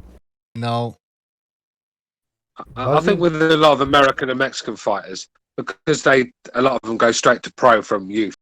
That's why a lot, like I said, just a lot of these Mexicans have like 30-odd fights before they put in the deep end because you got to teach them. You know, and they don't have that amateur background. They're going in there at 15, sort of thing. So you don't mind that. And same with a lot of Americans because they're not getting that amateur experience. They're not coming against styles. You know, different styles. They're just coming up similar sort of fighters, and they're not pushed to the deep end. And then when they're put in there with a guy that they don't know much about, that's come over from Europe or somewhere or from fucking Japan. I think that's what made Salvador Sanchez so unique was that you could see as he was getting older that you would, if you look at him, you would start saying, man, I know this kid had good amateur background. Then you realize he couldn't because he started boxing pro at the age of 16. So obviously he didn't have an extensive amateur background. The motherfucker learned on the job. That's what made him. Yeah, same thing. A lot of the Mexicans do though, bro. Yeah. You don't mind when you see the Mexicans like with them sort of records. You don't mind. Yeah. What made him fucking really unique was how he would just transfer his weight from going defense and then transfer that weight right back to where it needed to be and go offense. That's just impressive, man. Some fighters are just natural. If you look at all the great fighters, though, the gold medalists, the great fighters. I mean, if you look at like some of the gold medalists through the years, like Lennox Lewis, fucking, you've got Sugar Ray Leonard. You know, these. But even Lennox Lewis had to learn, like, he got better after he got chin checked. That's when he got better. Yeah. Of course, but like I said, you could still get chin checked. I mean, but when you look at some of the greats, I mean, even Andre Ward, I know that name's a bit toxic around here, but Andre Ward, a gold medalist, like I said, it just has a bit more meaning about it when you're Olympic gold medalist. It just helps you build your career. You can be a star before you've even had a fight, like Sugar Ray Leonard, sort of Oscar De La Hoya, another one. You know, so. Yeah. It does help to be a gold medalist. I mean, Anthony Joshua, I think that's what built. I think Joshua would come into the pros as a bronze medalist. I just don't think they'd have had that same sort of. De La Hoya. Feeling. People forget that De La Hoya was 19 when he won that fucking gold medal. He was a teenager. Yeah, exactly. You know, so he was always good. Yeah, and let's be real. Floyd got robbed. Floyd should have won a gold as well. Floyd got robbed. Let's be real. I don't like Floyd, but robbed. You know But he overblows it. It wasn't a fucking blowout the way he made it out. Like he edged the dude out. It was close. He edged the dude out. I had Floyd with it. But Floyd is like, like he's acting like this never happened. It's happened plenty of times. You're not. Yeah. First of all, the worst one was Roy Jones against the Korean kid. Like that was. Yeah, terrible. That's what I'm saying. Roy. That's what I mean about Breland. Breland just didn't. I mean, I know he became world champion, but he never became that real superstar you expect from a gold medalist, did he? Bad chin, man. Bad chin. Yeah, I think I'm same not even problem gonna with say Carl. bad chin, man. You know what I think it was, Stu, is that he was too big for that. He was too, in terms of height, he was too tall for like welterweight. He needed to Was fill it out. 154 when he lost against Marlon Starling? Yeah, he did. 154. You got knocked the fuck out, man. He got knocked Marlon out. Starling, fucking hell, that's a name I haven't heard for And a then long time. this guy knocked him out too. Davis. Davis knocked him out. Yeah, and I think the Marlon Starling, the first time he lost, it might have even been in the 7th, just like Deontay Wilder, the 7th round or the 11th. I'm not sure, but I think it was on. Do you know the thing is though, being a gold medalist, obviously when you look at Khan becoming, I helped him become a star, being a silver medalist. So being a gold can really help your career move along quickly in the UK. It's like same with Americans as well. Like I said, it's a good. Yes, it's a good start to have Audley Harrison. He just didn't produce the goods in the ring. The minute Harrison, what was his most accomplishing win as a pro? Hey, right? Nothing. Nothing. I mean, I don't remember him even winning a fight. I just all of my memories of him is just getting fucking plastered all over the place. I mean, Deontay Wilder went through him like a fucking doorway. I mean, David Haye hit him twice. I mean, every time he got hit, every time this fucking guy got hit, he went to sleep. So the public couldn't get behind him. I mean, James DeGale. I mean, he was a gold medalist, and he had it. Well, the world was his oyster, but his arrogant attitude. There's just something unlikable about DeGale. It's like he tried too much, and it was coming across as quite corny. I mean, the way he went about his business with the George Groves build-up just turned everyone off. I learned fighting, you got to be even keel, man. You got to be really even keel. You got to be. Yeah, with DeGale. I mean, when he fought George Groves, I felt it. I felt a lot of people turn on DeGale. People that behind him, they saw what it was really about. It was corny. It was fucking just pathetic. And I think DeGale never really got that shine. That's why DeGale went to America. Have you noticed? Because he was never really selling out cards on his own and topping bills. Just wasn't a star. He was a gold medalist, but just couldn't break the market because his attitude was. What does Chunky mean? The nickname. Chunky because he used to be a fat kid at school. Because he used to be quite chubby at school. That's all that. He was a fat fuck. I mean, let's be real. I'm more interested in his sister than I am him right now. So. Yeah, his sister's not bad, man. It's sad how I heard Floyd was trying to go after her. Yeah, Floyd all of a sudden wanted to. Yeah, James, I could teach you being a champ again. Man. You dad, like, come and stay with me, James, but bring your sister, innit? Can you imagine? Dude, I would never go to another man and be like, yo, hook me up with your sister. I just try to get her on my own. You know, yeah. I remember when I fucking broke my mate's fucking sister's cherry, man. He found out a couple of years later, kept it quiet, he found out, fuck's sake. This was years ago, by the way. They said recently I've done this. So it made me sound like, right, Peter. This is years ago when I was younger, sort of thing. But yeah, I remember I did it. When I was younger, living in Florida, I banged my homeboy's living cousin, and he wasn't happy about that. Dog. So I was watching. Not to change. I don't know what the fuck we talking about. Did y'all just hear me yelling and shit? I didn't even mute my mic. Nah, we didn't hear nothing. Oh, all right. Anyway, anyways, I was watching because they giving us all the free movie channels and shit because the fucking. Oh yeah. Yeah, because of the corona or whatever the fuck. They should do that with us here, motherfuckers. So I got that channel, the Epics or whatever the fuck it is. Epics, yeah. So they had this documentary on George Foreman. I was watching it the other night. Big George with that thick Southern accent. He goes like he was watching a film of him and Michael Moore. And he goes, and Michael Moore hits him with like a 3-piece, and he's like, boy, I could tell you. He said, boy, I could tell you that didn't hurt, but I'd be lying. Yeah. He's become a cornball as he got older. He said, boy, I could tell you that it didn't hurt, but I'd be lying. The funniest thing ever is try to go watch George Foreman after he knocks out Ken Norton, right? He knocks out Ken Norton. Muhammad Ali is in the broadcast booth, and you know that Muhammad Ali was very sensitive about people calling him boy, right? So Muhammad Ali's talking shit. George Foreman tells him, "Shut up, boy," and smacked him. Yo, he played Muhammad Ali. That's funny, man. He said, "Boy, I could tell you that didn't hurt, but I'd be lying to you." I thought he was funnier when he was younger, when he was more authentic. He said, "Shut up." He told Muhammad Ali, "Shut up, boy." Yeah, George Foreman's a cool motherfucker. Man, he made so much money with the George Foreman grill. It's insane. Hell yeah. He made Dude, that George Foreman grill had to make him. My mother's got one. My mother's got more than the boxing. More than the boxing. Like, I could name like 10 people, man, that I know have them and shit. Like that made money. He made himself a nice fortune. I guarantee you.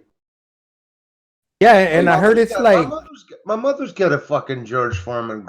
And you know something, man? They make nice burgers on that shit. Hey, mate, George Foreman grill is a bachelor's dream. I mean, when I used to live on my own sort of thing, that fucking thing cooked everything. I put everything on it. It's a great investment. I mean, let's be real. George made more money from them grills than he ever did in the boxing ring. Oh, so, yeah. All we need now is the Deontay Wilder grill to come out, innit? And you know what? He didn't invent it. Stops working after 7 minutes. He put his name behind it. I think like they offered him and they offered Evander Holyfield like something else, like let's say like a toaster. But then he picked the right one and he just put his name on it. And he fucking made millions. What was it called? The Evan Fields toaster. No, because he felt Evander Holyfield fell miserably with all his investments, like the barbecue sauce. He's broke. Yo, they played Evander Holyfield and said, "Yo, we want to offer you a toaster." Hey, No, but the thing, I think he picked the wrong one. He picked the one that came out on. Yeah, but then again, I don't care if he picked the right one, man. They still played him. George is going to have the one where you can cook a lump of steak on it. You can have the one where you put bread. I mean, it's just not got the same ring. Yeah, absolutely. He got fucked over. But then again, doesn't Evander Holyfield have like 13 kids or something? He has 13 kids. The Evans Fields grill, isn't it? The Evans Fields toaster. Buy now. Bucho, who you mean? Big George? Yeah, Holyfield. He has like 13 kids. That's why he got the kid in boxing, the middleweight. He needs to pay back some of the money for, get his investment back. Listen, man. Kids. You're not the old man. You're not the old man. Nobody's ever the old man. They're gonna offer Deontay Wilder. They're gonna offer a toaster oven to this day. The till this day fucking toaster. Fucking.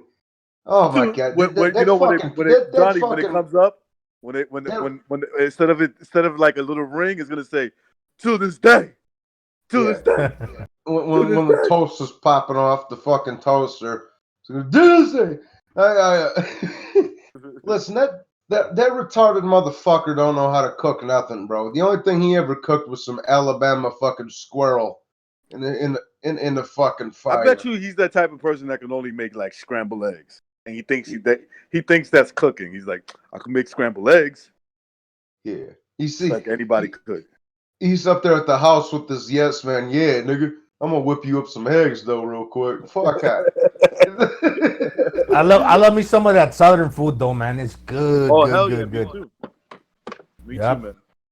When I was military, went all those places. I don't know what a grit is, bro. What the fuck is a grit? Grits? Yeah. You never had grits? It's like oatmeal. No, I never had grits before. So grits were like the grain of the pieces of the rice, and they turn into like a sort of like an oatmeal or cereal. Yeah. Cream of wheat. It's kind of you could hook it up, right? If you cook it the right way, you could make you could put eggs in it. You could make it with bacon, butter. Put it with butter, salmon fish, all that stuff, man. I think I Hell might have yeah. had him one time. I didn't care for him. The dudes from the South can make him good. I got to give him credit. Dudes from the Yeah. South make him real good. Yeah, I think I had him once, maybe. I didn't fucking care for him, though. Yeah, I wouldn't eat that shit every day. Fuck that. You know, it's funny. It's funny that you bring that up because I had some today. The little spot. Oh, no shit. Yeah. A little spot in downtown Queens where I had to had to make a little stop. I was over there. I said, "Fuck it, let me get some." Isn't Donald Trump from Queens? Huh? Donald Trump, isn't he from Queens? Yeah, well, I mean, that was a long time ago. but you know, Donald Trump is a real New York nigga. I'm gonna tell you why. Yeah. You know how you know a real New York nigga when he got beef for nothing but real New York niggas. Like everybody he got beef with, they're from New York. Andrew Cuomo from New York. Chuck Schumer from New York. What's the other motherfucker that hates him, man? Hates him with all his guts. Got his name, man. But if you look at all his main enemies, they're all from New York. Where's Donald Trump Adam from? Schiff. Where's Donald Trump from? Queens. What was that little motherfucker from out there that showed the picture of his dick on the fucking camera? Yeah, that's who I was thinking of, Johnny. That's who I'm thinking of. I just don't remember his name. Wasn't his name like Anthony Weiner? Anthony Weiner. There you Weiner. go. Yeah. Him and Trump have crazy beef. I like how he calls Adam Schiff Pencil Neck. The Pencil Neck guy. That's another dude from New York. All the people he had beef with, they're all from New York. And they're most of them are from a certain tribe too. I don't know if you picked that up, but yeah, I caught it. I caught it. Oh, fucking yeah, that little motherfucker, that Anthony Weiner, he fucking man, beef or no beef, I was just looking at this kid. I'm like, yo, this kid's a fucking toolbox. He was doing that to a little girl. He was doing the Amir Khan. He's the Adrian Broner of politicians. Worse. Yeah. Almost. Yeah. Man, I gotta say this though, bro. I listen, man. Billy Joe Saunders is a fucking idiot for making that video or whatever. But at the same time, you got fucking Tank Davis grabbing bitches by the throat, throwing them in the back room, throwing punches at them. You got fucking Broner out here trying to bang the 15-year-old. You got fucking Floyd over here whacking the baby mama off because he's paying too much child support. Like, motherfucker, man, come on, bro. Hey, I don't know if you guys caught it, but there was like a backstage video of Broner when he brought his baby moms over there to the back room when he choked her, and then he almost gets into a fight with this dude, right? Because I guess the dude was videoing him, and he probably had something to say about that. And the dude with the video, he tried squabbing with him. Yeah, he put his phone in his pocket. He said, "Let's go." So, what's up, nigga? Yeah. And he was coming at him too. He's like, "Let's do this. I don't give a fuck." Well, you don't recognize. That's what I say. That's what I say, bro. I'm like, bro, you got a basketball arena full of people. Not one of you motherfuckers stood up and said something, bro. Come on, man. Come on, man. I'm fucking old, man. Listen, man. And that's another thing too. I'm tired of you fucking not anybody on, but I'm tired of you dudes bigging up Ryan Garcia and Devin Haney and Tank Davis, these fucking unproven bums that haven't fought anybody. They ain't fought nobody, motherfucker. Yeah. Sit the fuck, go nah. Hold on one second, Bucho. Go sit the fuck down somewhere. They haven't done anything yet. Go sit the fuck down somewhere. Would you please? You fucking and then half you dudes be like, well, I don't like Tank Davis. I don't like Devin Haney, but I like Ryan Garcia. Or I don't like Ryan Garcia. I don't like Tank Davis, but I like Devin Haney. They're little kids, bro. They're little kids, bro, that haven't fought nobody yet. Shut the fuck up about it. Jesus, fuck. I mean, I've noticed Eddie Hearn's gone silent on his Devin Haney Floyd Mayweather comparison. Though he's gone very silent with that one since the last performance. This is what Eddie Hearn can be a bit of a hindrance to a lot of these young fighters because he's such a gobshite. They haven't done nothing yet. Yeah, he's such a gobshite, right, Eddie Hearn, that he will build up these fighters and blow smoke up our asses and their asses, and they're not good enough for that level now. How can you compare Devin Haney to Floyd Mayweather? He's done nothing in a boxing ring. Like Johnny said, what has this guy done in a boxing ring? Just like they've done nothing. You can't compare them with people like... What's that word mean, Stu? Gobshite. What's it mean? Gobshite means someone that just talks a lot of shit. Just someone that just talks pure shit all the time. Because that's what he does. I mean, let's be real. He talks... He's very good at hyping his fighters up, but it can come back to haunt him because they start to believe the hype that's coming out of Eddie Hearn. When he don't believe it himself, Eddie Hearn. He's just, like I said, it's all about selling. And these fighters can start to believe their own hype, and they nearly get found out when they're in there with someone half decent. I mean, look at Haney's last performance. Dreadful. Absolutely fucking dreadful it was. So, and the same with Tank. Tank's going to go in there. How many times has Tank looked poor?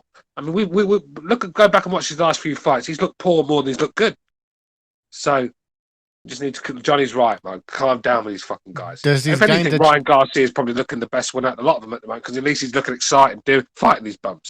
He's beating these bums and looking excited doing it, but still hasn't fought anyone. No, still can't really. Yeah, he might fight. He might fight Linares, so that would be a big fight. That would be a step up for him. Yeah. He would be having the biggest step up out of these three guys that we just mentioned: Davis, Haney, and yeah, I would agree with that. I think Linares, even though Linares got knocked out, like in the first round against who was it against? I forget. Cano. Pablo Cesar Cano. Yeah, but Cano looked like a fucking. He looked like Mongia. He looked like a middleweight, junior middleweight. Yeah, junior middleweight. This guy in the chat saying that this white guy talking is comfortable using the N-word. So Johnny Boy. I don't remember him using me neither, but I don't understand. But whatever. Must be a troll. Who cares, man? It's not like he means it. He's probably a YouTube cop. He's probably a YouTube cop. It's a troll. There's a lot of you know what I got? You know what I got? Recognized too. I ordered for my dog a treadmill. A treadmill. It's called the Killer Slant Mill. Fuck me, Gonzalo's opening up a dogfighting ring. No, it's for my Belgian. It's for my Belgian so he can exercise. You can look him up on YouTube. Stuart, since you got dogs, those things are not. They make them in the UK as well. Hey mate, to be honest with you, I'd love to get him one because it saves me taking him out for a walk. I can't be fucking bothered after. Yup. He wants to go out in the fucking cold, wind and freezing cold. I mean, and I've got two as well. It's just hard work. So yeah, I can see why people would buy those. Cost me $1,500 bucks. $1,500 custom made for my dog. I'd rather fucking walk in the cold than pay $1,500 for one of them. Yeah. But yeah, you need to tire him out, man. But he doesn't let me like sleep in the mornings because he barks so loud, and I live like in a small area in the subdivision. The patio's small, so when he barks, he echoes really loud, and it's disturbing to me and somewhat to the neighbors. So I'm gonna get him on that treadmill. I mean, my fucking dog is gonna be the death of me. You know when it's all silent, and they hear a noise, just gonna start barking really loud. I mean, the amount of time I've jumped out my fucking skin when they've done that to me. One day I'm gonna have a heart attack. And who's gonna ring the fucking ambulance? Because that fucking dog ain't gonna do it. You know what I mean? So I train my dog. I mean, Rockwallers are a little different because they're very obedient. They're very obedient. I was brought up around. My dad used to breed Rottweilers, very obedient dogs. Yeah, I mean, just a real smart dog as well. Like Germans, smart. The Germans bred them, didn't they? For guard, they're the best guard dogs. A lot of people would think a pit bull would be a good guard dog, but a pit bull is very submissive to humans mostly. Yeah, my pit bull's usually submissive. A Rottweiler will take a man down in a heartbeat. You know what my Rottweiler does? You get close to the house, he creeps to the door. And you can hear this little, Like he's almost like trying to bait you in. If you come in, he's gonna rip you apart. The thing is, though, they're fucking. When one of them's coming at you, you shit to your pants. They're monsters, aren't they? Yeah, they are. I remember I had to look after my mate. One time, my mate he got married and he went on his honeymoon, and he asked me to look after his dogs for a few days. Right, so I've gone to his house, staying at his house. He's got this little rat thing, and then he's got this big fucking Rottweiler. It's huge. He's a monster, right? And I was a bit scared of it at first. And when you show you're scared to Rottweilers, you should do that. You got to show you because they're pack animals. Rottweilers. If you show the lead, they'll follow. But if you start cowering over them, and this fucking thing was scaring me, and he kept looking at me, and I remember I got a Chinese in, and he's fucking sitting there. He's come over and he's sort of standing over my Chinese, looking at me, and I thought I gave up. Didn't I? I gave him a Chinese and stuff. Fucking gave up, didn't I? I thought, no, I'm not having this guy turn on me. He can have my Chinese. While he's eating my Chinese, he ain't eating me. So I gave him this fucking Chinese, and then he just kept overpowering, coming and sit, trying to overpower me. One day, I just fucking shouted. I went, "Get off, you little fucking bastard!" And he went and fucking curled up in a ball and went and got on his seat. This dog was so obedient, but because I didn't know that, I was showing a weakness towards him. He was trying to take the piss, but as soon as I raised my voice, told him to get lost and go on his bed, he went and did it. And after then, I started to control him. But I remember because I was sleeping in one of these fold-up beds up in one of the rooms, and he came upstairs and jumped on the fucking bed in the morning, and the fucking bed snapped in half. That's how big he was. Yeah, they could get really heavy. He's a fucking monster. I remember I took him for a walk, man. It's one of them where I thought I'd take them both for a walk. After about 50 yards, I had to take the little one back. I couldn't cope. I needed both hands for this fucker. Do you know what I mean? He was a monster. Everybody's tripping about this fucking coronavirus. Here I'm fucking walking down the block like fucking Travolta on Saturday Night Fever over here. Fuck out of here, man. Come on, bro. Fuck out of here. The fucking I think it's overblown, man. I mean, how they treated this common cold, and they locked down the whole fucking city, man. Like, not just this city, every city. Every city throughout America is fucking locked down. It's strange because, Johnny, everybody, because, like, China's not reporting any new numbers. I seen somebody was like, I think it was Reverse Lee in the chat yesterday. It's like, man, the whole town's on lockdown. I can't do nothing. I'm like, bro, it's been like that for a month, bro. What do you stop tripping, bro? But that motherfucker, that little kid, that man, like 19 years old, he's trying to get out. He's trying to be some pussy. He's trying to get trying to get some ass in this. So I get it. I'm more concerned about apology, not being able to go to the gym, right? Yeah, that's probably depressing the shit out of it. Apology, big ass gonna hit somebody with a dumbbell walking around the park over here. He's gonna fucking bing. That big motherfucker gonna fucking. That motherfucker's Dillian White's cousin. You heard? Yeah, he probably is. I got a little setup here. I got a punching bag, a double end, and a speed bag. He's a black dude from England that lives in the gym, bro. He's fucking Dillian White's cousin, bro. Apologies, cool as fuck. Oh yeah, that's my man. I'm just breaking balls. That's all. His voice. Yeah, his voice, everything. Yeah. He's got a cool voice. He could play. I can't stand these millennials. I can't stand. He could play a villain for sure in like a movie or something. Yeah, no. I'm not talking shit. That's my boy right there.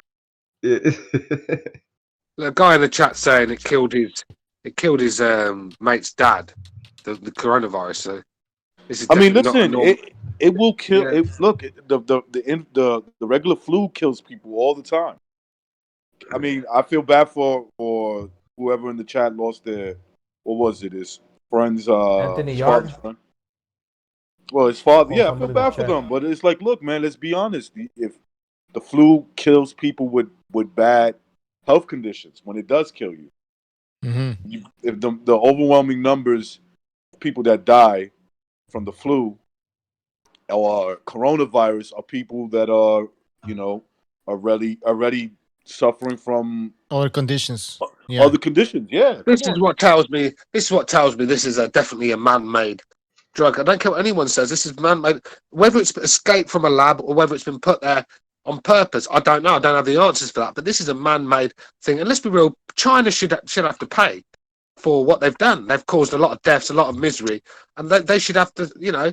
I keep hearing about great China have dealt with the situation. China are a communist country that just lie about everything. So whatever they're telling you is not the truth anyway. They let this happen for 2 weeks before they even released details on it. I mean, that 2 weeks, that could have been 2 weeks of people being stopped leaving China, and we could have got gripped. They've let this get infected. They're just not a very nice fucking set of people, the Chinese. I've told you now. You only got a guy. This is the character of a nation by the way they treat them. You just got to treat them. Listen, bro. I'm not trying to start World War III over here, but in the same breath, stop sending tanks and fucking army people down my block, bro. You go send them over there. That's where the fucking problem started, bro. I'm not, you know, because I'll go over there and whack the whole fucking Dragon Ball Z crew, bro. It don't matter to me. Let's be, you know, I'll whack everybody. Fuck out of here. Just put me up on a fucking hill with a rifle. I'll fucking start Johnny slamming will be people. The first wave. You'll be in the first wave. I'll be in the first fucking wave. I'll probably be like that kid. I'll probably be like that kid on Black Hawk Down, the one that falls out of the helicopter like a fucking like a buffoon. That fucking kid, this kid was ready for action. He falls out of the fucking helicopter because he couldn't make it down the rope. No, you're gonna be like that guy in Apocalypse Now who doesn't want to get off the helicopter. I'm not going. I'm not going. I just want to learn to cook. All I want to do is learn to fucking cook, man. Fucking tiger. Fucking tiger. Antonio Rubio says John Rambo. I'm gonna go out of the boat and get some fucking mangoes real quick. Yeah. You know, Johnny, in the movie Black Hawk Down, in real life, in the movie Black Hawk Down, but what I'm trying to say in real life, one of the Ranger guys, he missed the rope. The first guy to get off the Black Hawk, he missed. So that's fucked up. Shit. That's fucked up. Imagine that, bro. Imagine that you all strapped up, ready to go off somebody, and you fall out of the fucking helicopter. Yeah, it's insane, bro. It's wild. The only war I'm willing to fight is if they bring it to like on our grounds. Yeah, that's it. The thing is, man, Johnny boy I'm gonna be up in here like Tom Berenger on Platoon over here. I cockadoo. Fuck out here. We need to off the whole village. China. Let's whack this whole fucking village. Did you see that fucking? Did you guys hear that? Apart, man? Russia just attacked China. Huh? What? Russia just attacked China. What do you mean Russia just attacked China? What do you mean by that? April Fools. Oh. Yeah, but it was yesterday. Come on, man. Yeah, exactly. It's like that. I get thrown out because I'm in the Philippines. So yeah, you're a day ahead. You're a day ahead. Yeah. Did you hear about the gooks putting that chemicals in the grass so we become pacifists?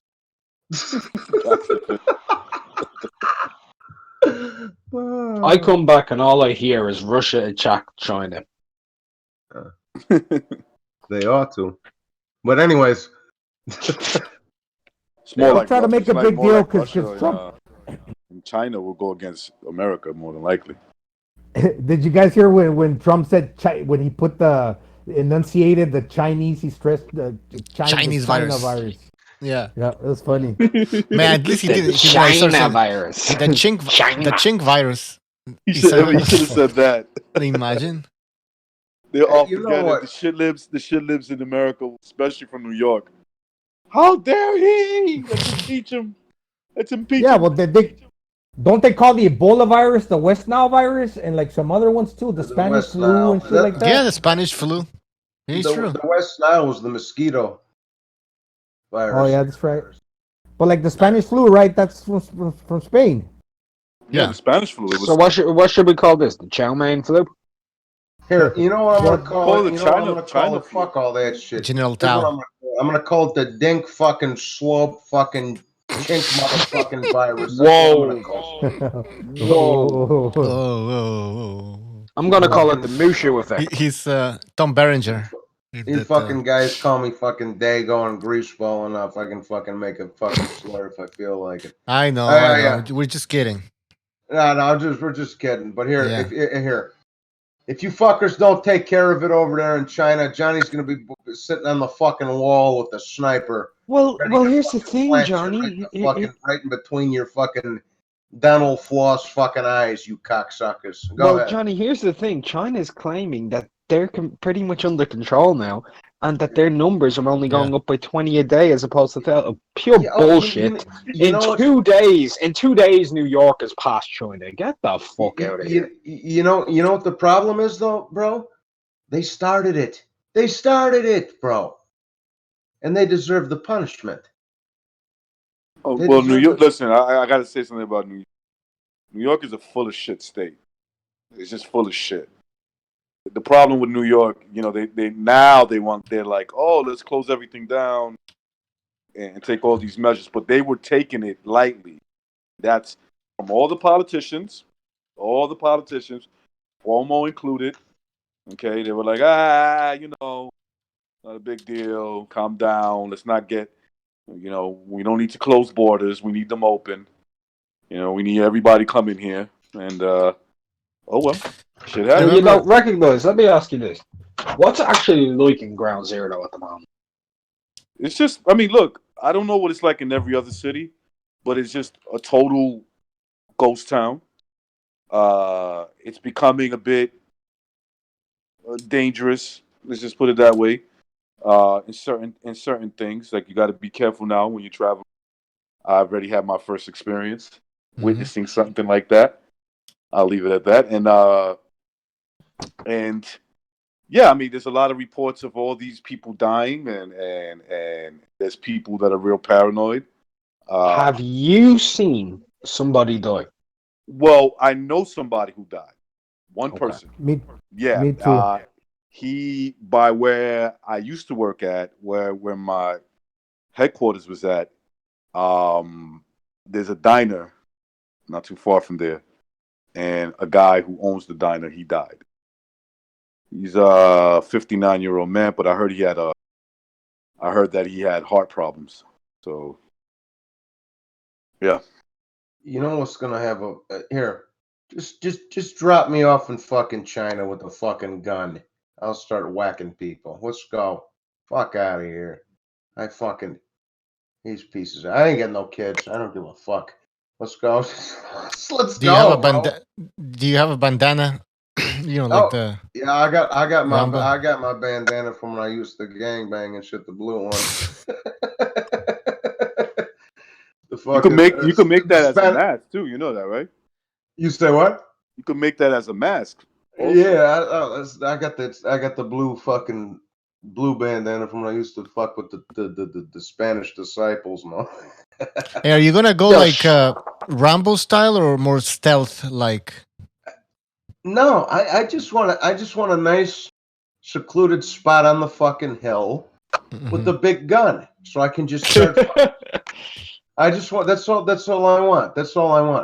Just give me a fucking right next to a government building so I can clip people coming in and out, and fucking just give me a big. I want like fucking 2 pistols and a shotgun in case we for close encounters. You understand? Yeah, man. Johnny's gonna go William Dafoe in fucking Platoon fucking mode, fam. He's running and getting shot from the back. Oh my god! I remember the first time I seen that too. I was like, Tom Berenger, you piece of shit, bro. I was like, William Dafoe was that dude in that movie. I was like, what the fuck, you fucking son of a bitch.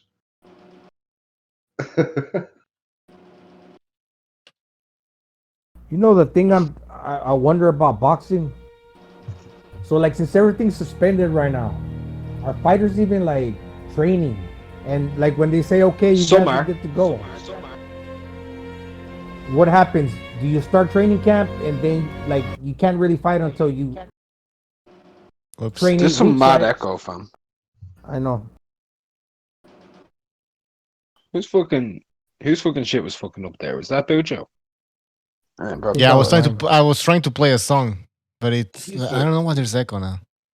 He said Machine Gun Johnny. Wasn't that the fucking Chinaman mob boss in New York somewhere? Machine Gun Johnny? Or in the East somewhere? Oh, God. He said Machine Gun. What the fuck was that dude's name? I don't know, man. I'm just waiting for this shit to Machine Gun turn into Kelly. 28 days later, man. No!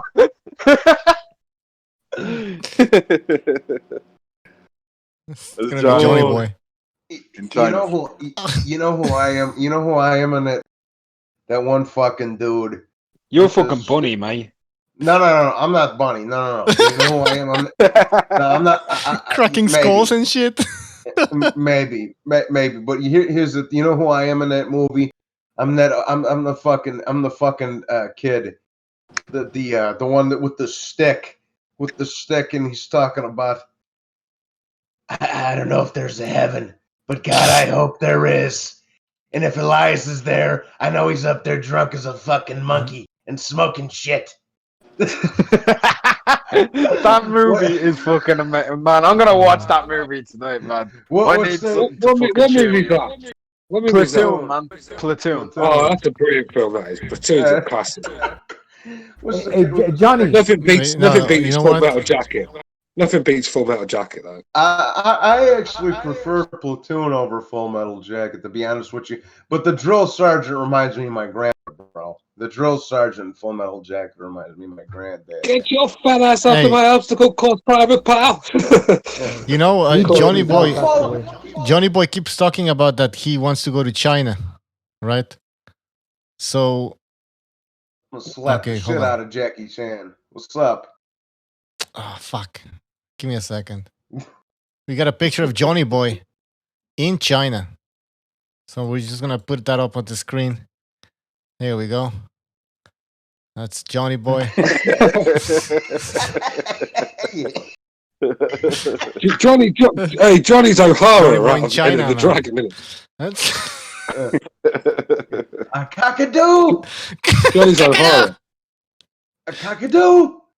Motherfucker. Tom Berger's a good actor. I just seen The Substitute with that guy. Oh yeah, that was a good movie. Oh yeah, that was good. John Gonzalez says Johnny's the sort of guy who gets killed by booby traps. Yeah. I mean, I think most people would. You go over there, you don't know your fucking way around. You step into one, you're like, yeah, I'm gonna show them. Boom. Ah, somebody help me. Help! Help me, please. That's the thing. That's the thing too. Like in the Vietnam, the fucking, when you walking around the man, it's easy playing traps up in there, bro. Easy, bro. The fucking weeds are as high as your face, bro. Shit, there's fucking trees everywhere, snakes running around, bro. It's easy to burrow a little fucking. How you doing in the mud over? You know what I'm saying?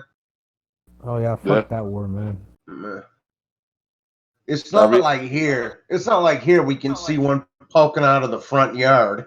It's a fucking jungle, man. I remember watching a video on it was about the war in Iraq after 9/11, and this bomb went off. Right, this bomb went off where these American soldiers were at.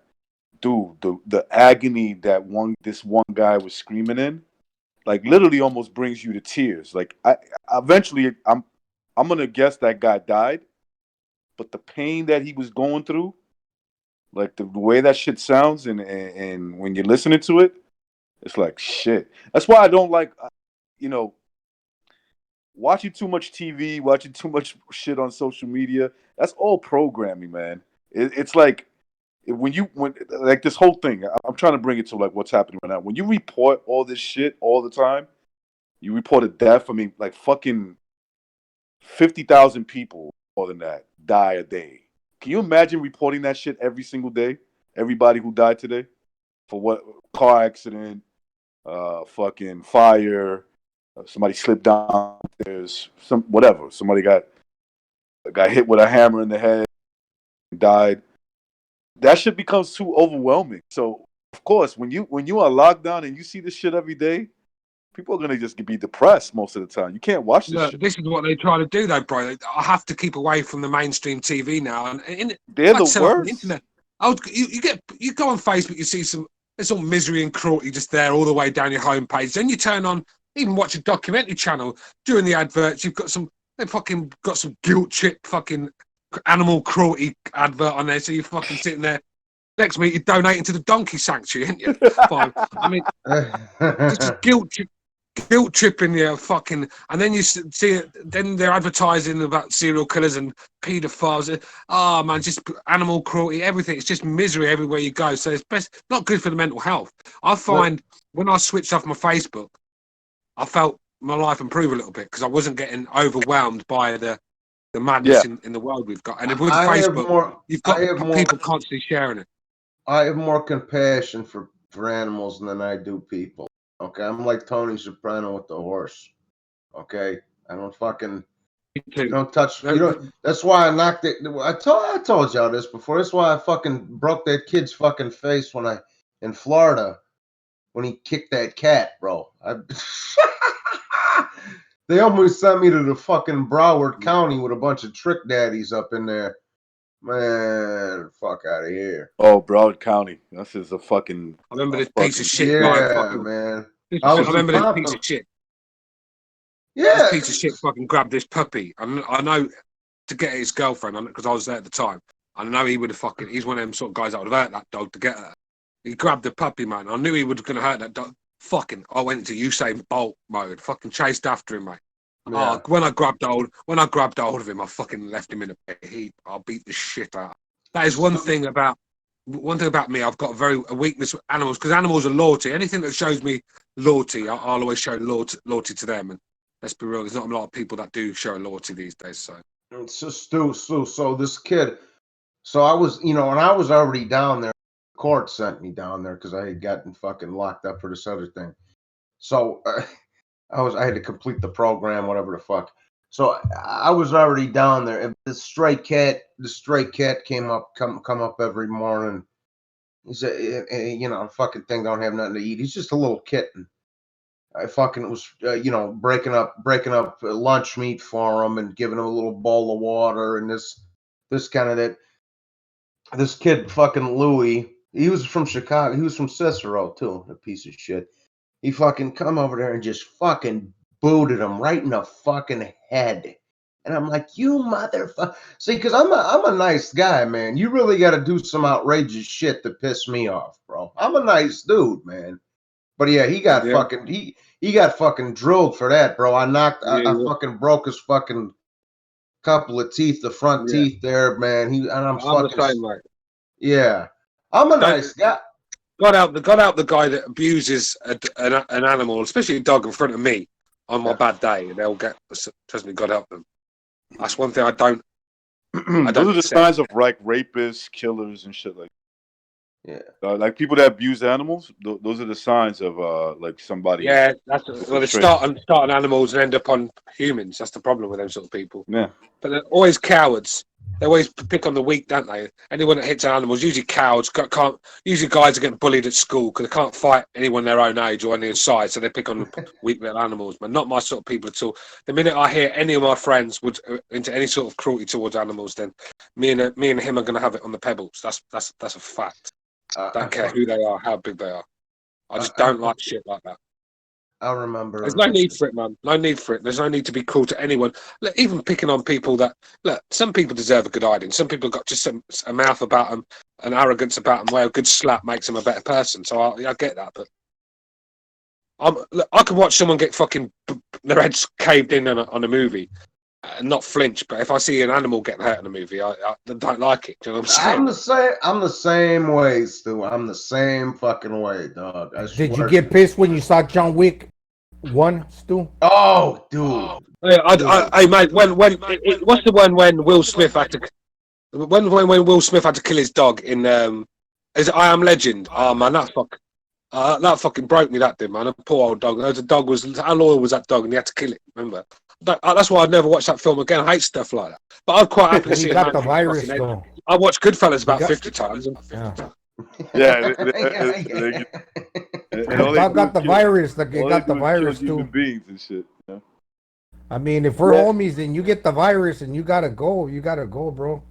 The reason why we don't have no like we have less sympathy when like fucking human beings, especially when they like signed up for like bad behavior and shit. When they signed up for shit like that, I mean, it's like easier. But I think the reason why is because it's obvious. Like an animal doesn't have the wherewithal to make good decisions, bad decisions, or whatever. They're innocent. A fucking human being, obviously, they do. But you know what? So, go ahead.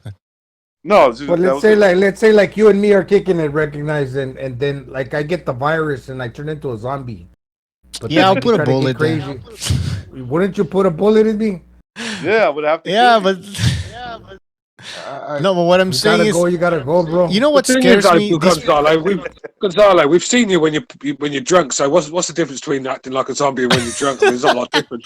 How would we know if you're losing it or something? You'd have to show blood would have to start coming out your mouth and shit before you put a bullet in you, bro. You know what's funny, bro. See, and now you gotta remember, I live in Sticks in Wisconsin, bro. So I don't mind going out there and blasting 45 birds. I don't mind that. I have no problem with that, or like the coyotes, bro, because them coyotes up here will fucking jump on you and gang up on you and fucking eat your balls off.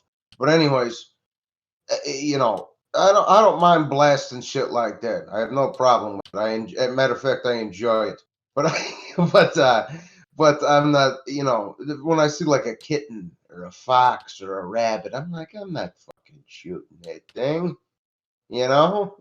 But you know what scares me? These people that, okay, sure, man, animals are innocent and all, but then you have these crazy people who is like, I'd like to get rid of all humans because humans are evil, and they just want animals to. Have you ever seen that movie 12 Monkeys?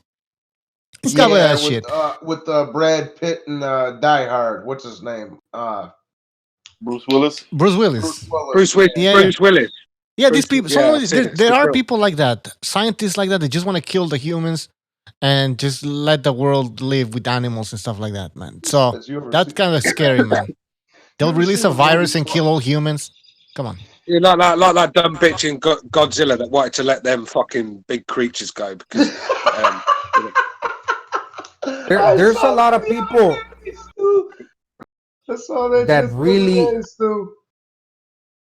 that really love their animals. That they'll even like sit them down at their tables. They'll talk to them like crazy people. Like they love their animals more than anything. You guys see that? Well, yeah. I got a problem when they dress them. I tell you what, though. I tell you what, when you're down and that lot, it's good to have an animal around. It's good for your mental health when you're like fucking say if you're alone and you're living on your own and things are going a bit bad. You probably haven't got a job or something. You're down. Mm-hmm. It's good to have an animal to keep you going, give you something to get up for and look after. I mean, if you can't look after an animal, then you should forget about having kids. That's my motto. I mean, like I say, I'm not. That's what I'm saying. I mean, people should. If you can't accept an animal and treat an animal properly, then for me, like a dog who's loyal to you, who'll stay by your side, and if you can't look after one of them, then you can't make business having a kid, sort of thing. That's the way I look at it. So yeah, I mean, animals are good. Animals are good things. So they're good company and they're loyal. So I have a soft spot for cats because I grew up with cats. My mom's the fucking cat lady of the neighborhood over here. You know what I'm saying? Cats ain't fucking loyal, man. Cats will fucking go somewhere better. If they're getting somewhere fed better, they'll go and they'll stay there. They won't come back. They're not. They're not loyal. And the thing with cats just kill things for the sake of it. They're not even killing to eat. They're just fucking horrible. They just kill. You ever seen them kill a mouse? Listen, I had to rescue. I had to rescue one time because I just didn't want to watch a fucking animal get killed in front of me. So I just shooed the cat off, sort of thing. But they just kill anything, man. They do. They fucking just for the sake of it. They don't even eat it. Listen. Pound for pound, a cat beats a dog. Pound for pound. Yeah, I would agree with that. It's instincts are like fucking unbelievable. Listen, I remember seeing the cat kill this little mouse, and they did it in a cruel way. I said, "Holy shit!" They're cruel little bastards. Yeah, they're cool little bastards. Did you ever see? Oh, my cat, right? I've got this big fat cat. It cost me like 500 quid. This cat did. He's a real fluffball. No, but he's like Andy Ruiz. He's just a big fat slob, right? And I saw What him. is he? Is he a Mancoon? Is he a Mancoon? I saw him grab this fucking hair out of mine in the sticks. I saw him grab this hair, and he grabbed this hair, and his fucking hair just booted him in the head, and he rolled over about 4 times. And he you know, what I mean, he's one of them cats that will have a go, but he's just too big and lethargic, and they get away. But so you know, and I've been spending a lot of more time over here because I ain't got no license, and two, my dad's sick and this. But you know, so I've been spending a lot of time at Ma's house with the fucking cats. They just fucking, dude. I fucking be watching the TV over there. They just jump up in your lap. You scratch them. They purr. Fucking, you know, you don't gotta walk. Hey, you don't have to walk them. You don't gotta do that. All you gotta do is put food in a bowl, water in the bowl, and empty a litter box once in a while. That's it. I got my mum to. I ordered a jacket, and I got it delivered at my mum's house. Right, fucking Hugo Boss leather jacket cost me about 600 quid, something like that. Quite a lot of money. And my mum's got it out of the box, hung it up on the wardrobe. I've come in, the fucking cat's been sitting there, cat scratching it, using it as a cat scratcher. clawed the jacket all the way, ruined my fucking jacket. Horrible little bastards they are. They can be. Oh, so, yeah. I mean, they'll fuck your stuff up. I mean, with a dog, dogs will do that too, especially puppies. They'll chew everything. Puppies will, but cats have just got a devious way of doing it. Like they're very devious. I remember there was this was my ex-wife when she was like just my girlfriend. I used to go visit her, and she lived with her mom. They had a fucking cat. Me and this cat just like, I didn't like it. It ain't like me. Let's just put it that way. You just give me this dirty look, and I look at it back like, what are you up to, you motherfucker? Like, I don't trust that. I don't trust that look. So one day I'm sitting down on the couch, and I feel something like graze me. I said, "Oh shit, what the fuck?" And I look, it's the fucking cat. So my instinct was to punch the cat. So I punched it. But it rolled with it. Like it has such great instinct. Yeah, they got it did nothing to the cat. Just like the cat just, took off. It grazed them. I remember when I broke up. 2 of them were fighting in my garden one time. They're fucking nasty little fighters when you see them fight, making all sorts of noises. So I've gone out in the back garden. I've seen them rolling. I've just picked them both up by the tail, threw one in the fucking bush and threw one in the other. But I mean, I just didn't know what to do. I couldn't sit there and watch them fight. They're fucking nasty little bastards. I thought, yeah. I mean, really, but yeah. Hey, I want to thank. The thing is with cats. The thing is with cats. The one good thing about cats, I mean, they keep the mice away, don't they, and the rats and everything else and stuff. I would just want to thank Gonzalo for your contribution, and also John Gonzalez, who says, "Do y'all hate bestiality if the animal likes it?"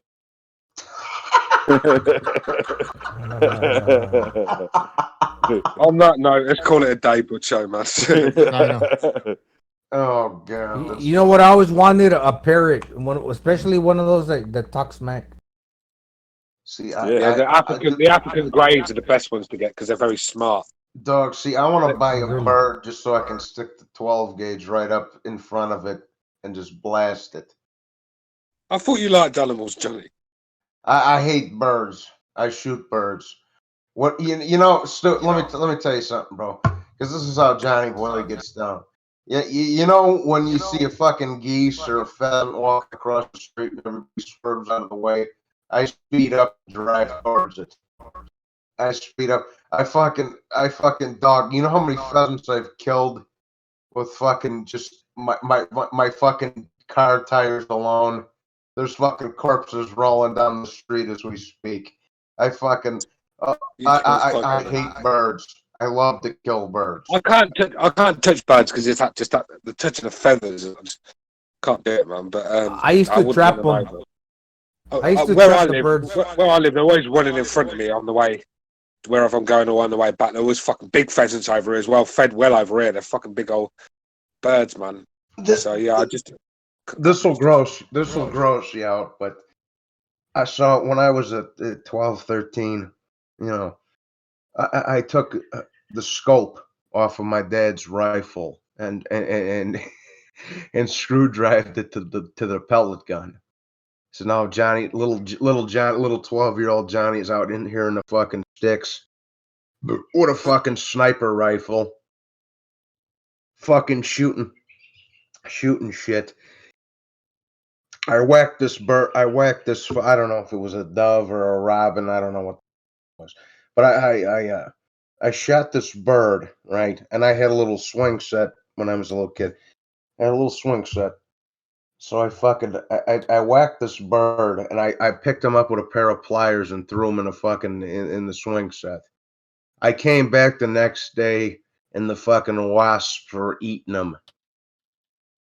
Yeah, they'll eat that shit. I was like, what the fuck? So I was like, what the fuck? I just picked him up. My dad was like, well, pick the fucking... I just left him there. He's like, well, pick him up. You killed him.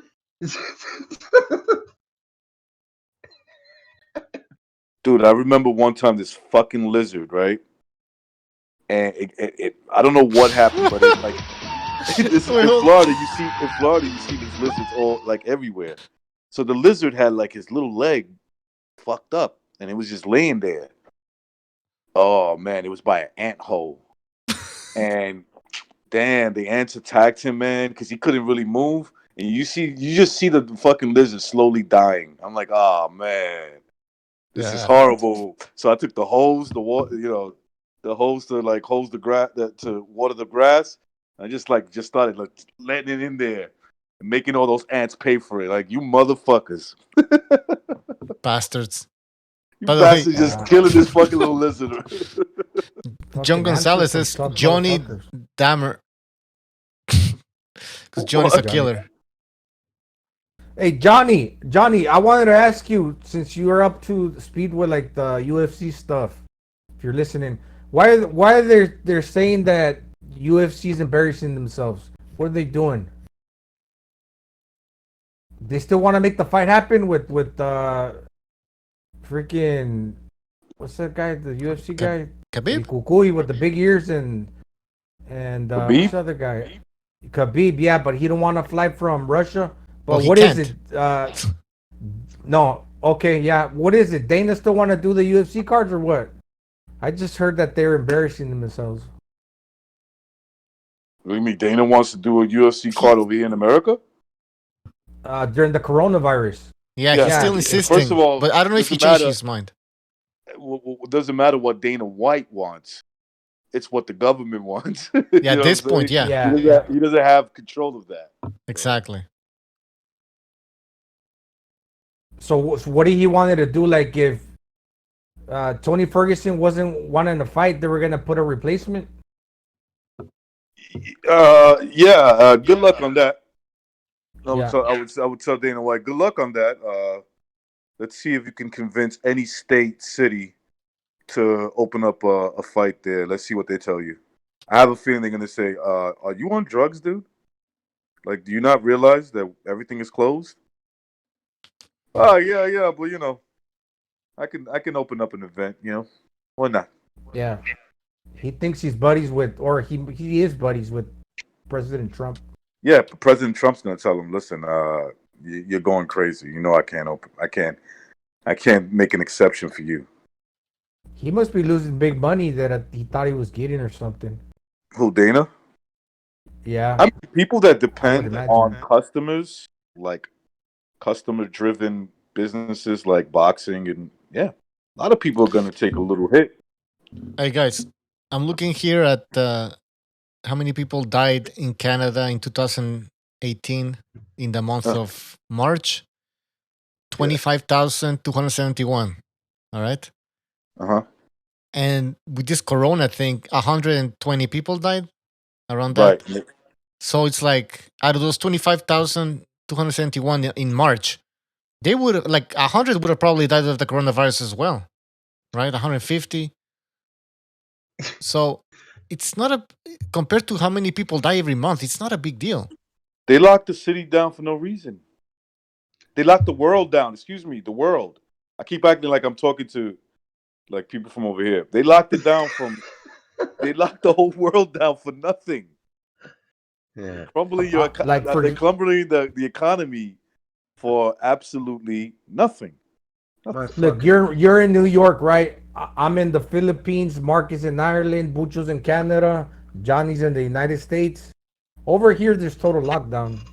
I know where you're at. Yeah. There is too. Recognize. The only it's not total lockdown. You can travel. Basically, if you're an essential worker, you get to travel at any time. But there's no establishments open. There's not okay. You can't go to the park. Now they made it official. I think it was since yesterday. You can't be in the park. You can't. There's nothing open, so you can't really go anywhere. Most workplaces are shut down. So it's like you're pretty much on lockdown. But it's not like if I go outside or anybody else, they're gonna be like, "Hey, what are you doing outside?" No, it's not there yet. But the scare tactic has definitely worked, and I think closing down establishments, that helps it too. So there's nobody outside, man. There's nothing. Anywhere you go. The only thing, Gonzalo, the only thing off is the gas station, the fucking the doctor / hospital, whatever, and the fucking in the grocery store. That's it. Everything else is shut. Restaurants, the bars, the fucking whatever the fuck it is. Everything's closed. You gotta be wearing a mask for one, the employees. Do they gotta be wearing masks? Me and the old man went to the fucking chiropractor. He got a slip disc.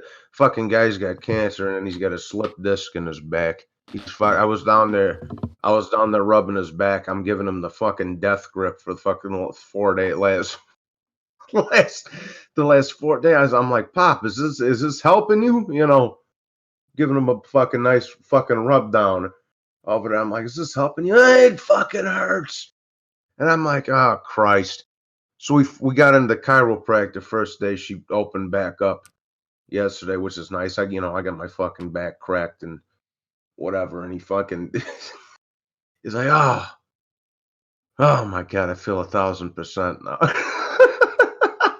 Yeah, shit feels really good, right, Johnny? Oh yeah, man. I had this dude in Florida, and of course I was a lot skinnier when I was in Florida. I had this dude down there that my cousin was going to. I just went to him like, man, I need a tune up. Fucking dude would take this piece of I don't know if it was a pipe or a stick or whatever the fuck it was, and he just rub your thighs down with the fucking pipe or the stick. I'm like, yo, this is fucking phenomenal over here. Yeah, that's man. One of the things I enjoy. Like every month here in the Philippines, when I go down to the big city, General Santos, where Manny Pacquiao's from, actually right across his gym, there's this place called Blind Massage, and they charge $8 for 1 hour, full body massage, man. Really cheap here in the Philippines for that. Shit, these blind people, they can't see, so they're more in tune to giving the massage and identifying the parts of your body that they just because they cannot see. It's called blind touch. You guys get the picture. Really when you lose a sense, your other senses fucking tighten up too. Like you can hear better, you can taste better, you can fucking That's right. Yeah. That's right. Yeah. Speaking of killing animals, there was another time I speaking of killing animals, when's Wilder gonna fight Fury again? I took a fucking ball bat to a possum one time. Actually, I was like 15 or 16. The fucking kid was scratching my car. I had the Monte Carlo with the rims and everything, And fucking thing was scratching my car. I whipped out a fucking ball bat and just beat him to a fucking. Those things freaked me out. I saw those when I was living in Kansas, outside the outskirts of a military base. I was renting this place, This apartment in Ogden. Actually, that place is where like they get the most speeding tickets in the world. It's a speed trap. It's in Ogden, Kansas. You had like this check that was written by Timothy McVeigh that bounced in one of them pawn shops because he used to be in that military base where I used to be. But outside in the little city, yeah, I saw it near my house. There was like a farm area with a bunch of bales of hay and stuff. Yeah. And like one day I left the door open, man. They got inside. They were outside. It was like a whole family of possums. They're kind of freaky looking because they're black. Bro, they're Gonzalo. They're fucking dude. They're fucking rats on steroids, bro. That's right, Johnny. They are. I remember that, man. They're rats on steroids, bro. That's what they are. You go to Chinatown in Manhattan, right? You'll see rats on steroids, boy. They're fucking you. I heard that too. Recognize it as big ass rats. And they're a gang too, because I don't, maybe not as bad now because like with technology today, they got like control of shit like that. But there was a time, man, we were hanging out in the one in Manhattan, the downtown Manhattan, and my cousin starts playing these stupid games, like trying to scare one. Like there was a group of them, but there's like one that came out, right? And next thing he's trying to like, I'll kill these motherfuckers. I'll kill them. But he's playing around. Next thing you know, they start chasing him, man.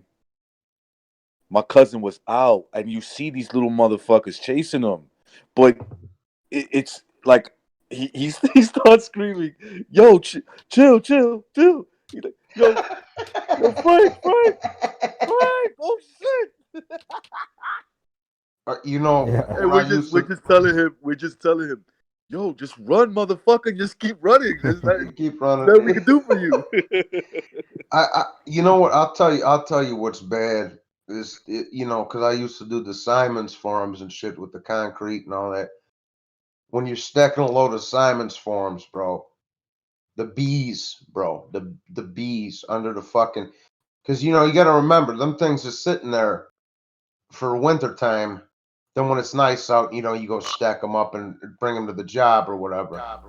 But the dude, there's been a few times, bro. I remember my dad, we was stacking some forms up in the fucking, in the yard, or at the job yard.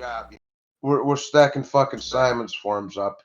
He just gets fucking swarmed by like 30 bees, bro. So my dad's like 58 years old, bro. He's like, you motherfuckers. And he's fucking running away from him. He whips his shirt off. He's fucking swinging the shirt. The shirt at him. He's swinging the shirt at him. He runs up in the bathroom and he's still got 6 of them in there. I can hear in the fucking Damn, that must be crazy. Stung like 19 fucking times, dog. Imagine getting chased by a whole bunch of fucking bees, man. Killer bees. I got stung by one. I remember that shit. I always remember. I was in the backyard. I got stung and I ran into the house like, Father's like, what happened? And I gave my breath back. I said, I got stung by a bee. He's like, wow, all that reaction for getting stung by a bee? Because I was just jumping all over the house. I was like, what the fuck? Something bit me. It's a fucking bee. My father's like, wow, man. I remember when I guess people in Florida get stung by bees. That's because his reaction was like, what's the big deal? Like, why are you going crazy? Yeah. I was like, yeah, man, I never got stung by one. I remember when I was about 6 or 7, like first time I got stung. It was right in the palm of my hand. And I was crying. I was a little kid. I was like, what is it? My dad was like, well, so go kill him. The fuck? Go kill him. You ever seen the dragonflies? You see them scary looking motherfuckers? Oh, yeah. They're fucking scary, bro. I heard getting stung by a hornet or what is it? The wasp. I think a hornet's bigger, but like I heard getting stung by a wasp is like really bad. Oh yeah, that's what I get, bro. I'm in the fucking middle. We got all them shits over here. Listen, bro. we had a party for the old man had a card game for Golovkin and Canelo too. Like what was it, a year and a half ago or whatever the fuck it is. Oh, he likes boxing. My old man? Yeah. Forget about it, bro. He What's don't his favorite follow fighter? he don't follow it like he used to. I mean, he's almost 70, but he knows when Lomachenko's fighting or Pacquiao's fighting or there's or Fury or whatever. He knows a big fight. But dude, that's one of the best things to do, Johnny. Bond with your dad, like with the boxing. I'm sure you have. Forget about I can it. relate. Of course, bro. I never forget watching Barrera. I was on the couch as a little fucking kid, at 10 or whatever, 9, 10 years old, when Barrera beat the shit out of the Prince. And the Prince, I mean, the old man was watching on the fucking HBO. And the Prince came into the fucking ring on the Aladdin carpet, the magic carpet, and my old man's like, beats the shit out of this son of a bitch, and and he's like, so he got them fucking slapping the Prince around, and he's like, hey, they ought to let him fly back out of the ring on his fucking carpet now.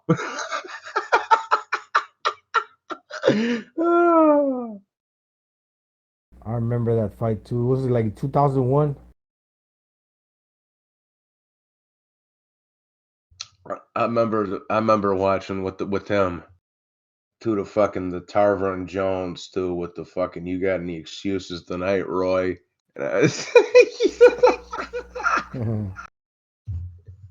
Oh man. I didn't get to watch like Sugar Ray Leonard. I didn't watch those, or Duran. I never watched those guys live. That was a little before my time, brother. I'm Mike Tyson and Julio Cesar Chavez. Those guys were like the first ones. Then Oscar De La Hoya and Vargas. That was like my generation. Tyson, I caught because I was a kid, man, but I was watching back then. I caught Tyson at the end, bro, when he was towards, like I watched him and Lennox live. I'm like, that's another one too. I'm like, man, I hope Tyson kicks this dude's ass, pops. And he's like, nah, Johnny boy. Tyson shot, bro. It ain't gonna happen. You wishing for the best, but you know. He's like, it's not going to happen. Tyson's shot, son. Because, like, I watched the prime Mike Tyson and, like, Julio Cesar Chavez and those guys. And I remember they were, like, really, really good. But, like, ever since now, like, since they've come and gone, I get the feeling that people that didn't watch those guys in their prime, they kind of underrate them. But then I also question, do I overrate the guys? Because I watched them live and I think that they're better than what they actually were. But I mean, these guys are all-time greats like Chavez and Tyson. So I'm kind of wondering if this is going to happen to the future generations. Do we think that the guys that right now are like really, really good, but then like later will be like maybe not, they weren't that good? Yeah, I mean, bro, I'm like, bro, if let's say the fucking like the Charlo sisters retired today, bro, I'm not ranking time great. They didn't beat nobody, bro. What the fuck? Yeah, because they haven't done anything. They haven't done nothing, bro. They haven't done nothing. And like Tank Davis, like if Tank Davis's fat ass was gonna retire today after slapping the shit out of his BM, I'm not. What do you think? You want me to fucking a Nelson 2.0? Get the fuck out. Hey, but Johnny boy, all right. So he hasn't fought anybody, but skill wise, how do you rate Tank Davis? Fat. What? What about you, Gonzalo? At the weight that he's in now, I don't know, man. I don't know. He's 5'5.5". Yeah. He's not the power puncher. Look, he was a power puncher at 130 and 126, but he was also fighting guys that were 18 pounders and 22 pounders. Man, I'll tell you what, too, these gay ass motherfuckers, bro. Y'all can say whatever you want about me coming up in the early 2000s with the fucking 4XL white tees and the Air Forces and shit. I'm gonna say whatever the fuck you want about me, but I'll dress like that any day before I wear some faggy tight jeans with a fucking a jean jacket and rhinestones in them. You bunch of fucking homos. What the fuck do I fucking Tank Davis over here? He's fucking trying to fight the guy in the backstage of a fucking basketball game, and dude's like, "What's up, man? What's good?" It's the fuck out of here, bro. Gay motherfuckers, man. Y'all take it. Listen, man. Tank, the Charlos, Spence, and Wilder all take it up the fucking ass. You understand me? All of them. All right, let's calm down, Johnny boy. I'm Calm sorry, down. Bushel. No, I'm I'm sorry, Look, Bushel. he might be pretty good, but do you think he would like fare well against somebody like, for example, A tall guy. the Tartan Tornado? What's his name? The unified champion that just beat Regis Prograis. He's tall. He's like 5'10". Oh yeah. Josh No, Taylor. hell no. Hell no. Just think of like when Navarrete fought Doug Bowie. What would be the difference? I mean, Doug Bowie's a pretty good fighter. He was undefeated. Yeah, but he's short. Yeah. He's short. He fought somebody taller, and he got beat from pillar to post. And you think Josh Taylor took the best punches from Prograis?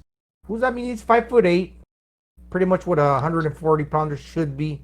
Yeah. And the guy got power. He's powerful. Prograis is powerful. He got technique too. So what? How much greater is a Tank Davis? Well, the thing is, he's harder than Prograis.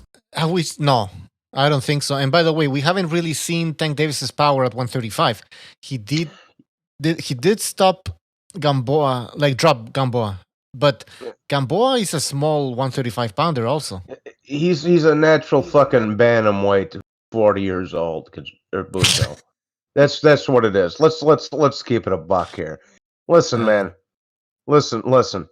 Tank Davis will never achieve anything. Okay, he's a fucking failure, just like Broner. And I'm gonna enjoy watching the plane crash into the fucking mountain. You understand? It's gonna be beautiful. How the fuck do you move up in weight and then still miss weight? How the fuck do you do that? I called that one too, Johnny, on the BDA before the fight started. I said he's gonna miss weight. He did. He jumps up a weight class, and you're a fat fuck when you move up in weight. You little fat motherfucker. You little fat motherfucker.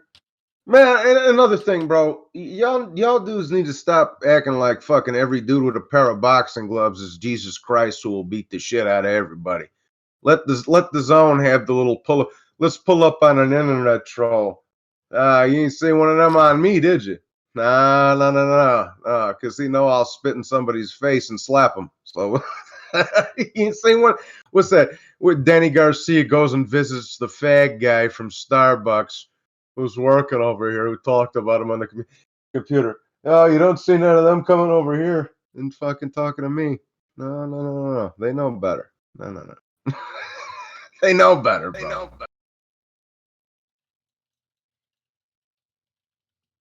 I mean, look, Gamboa had been on.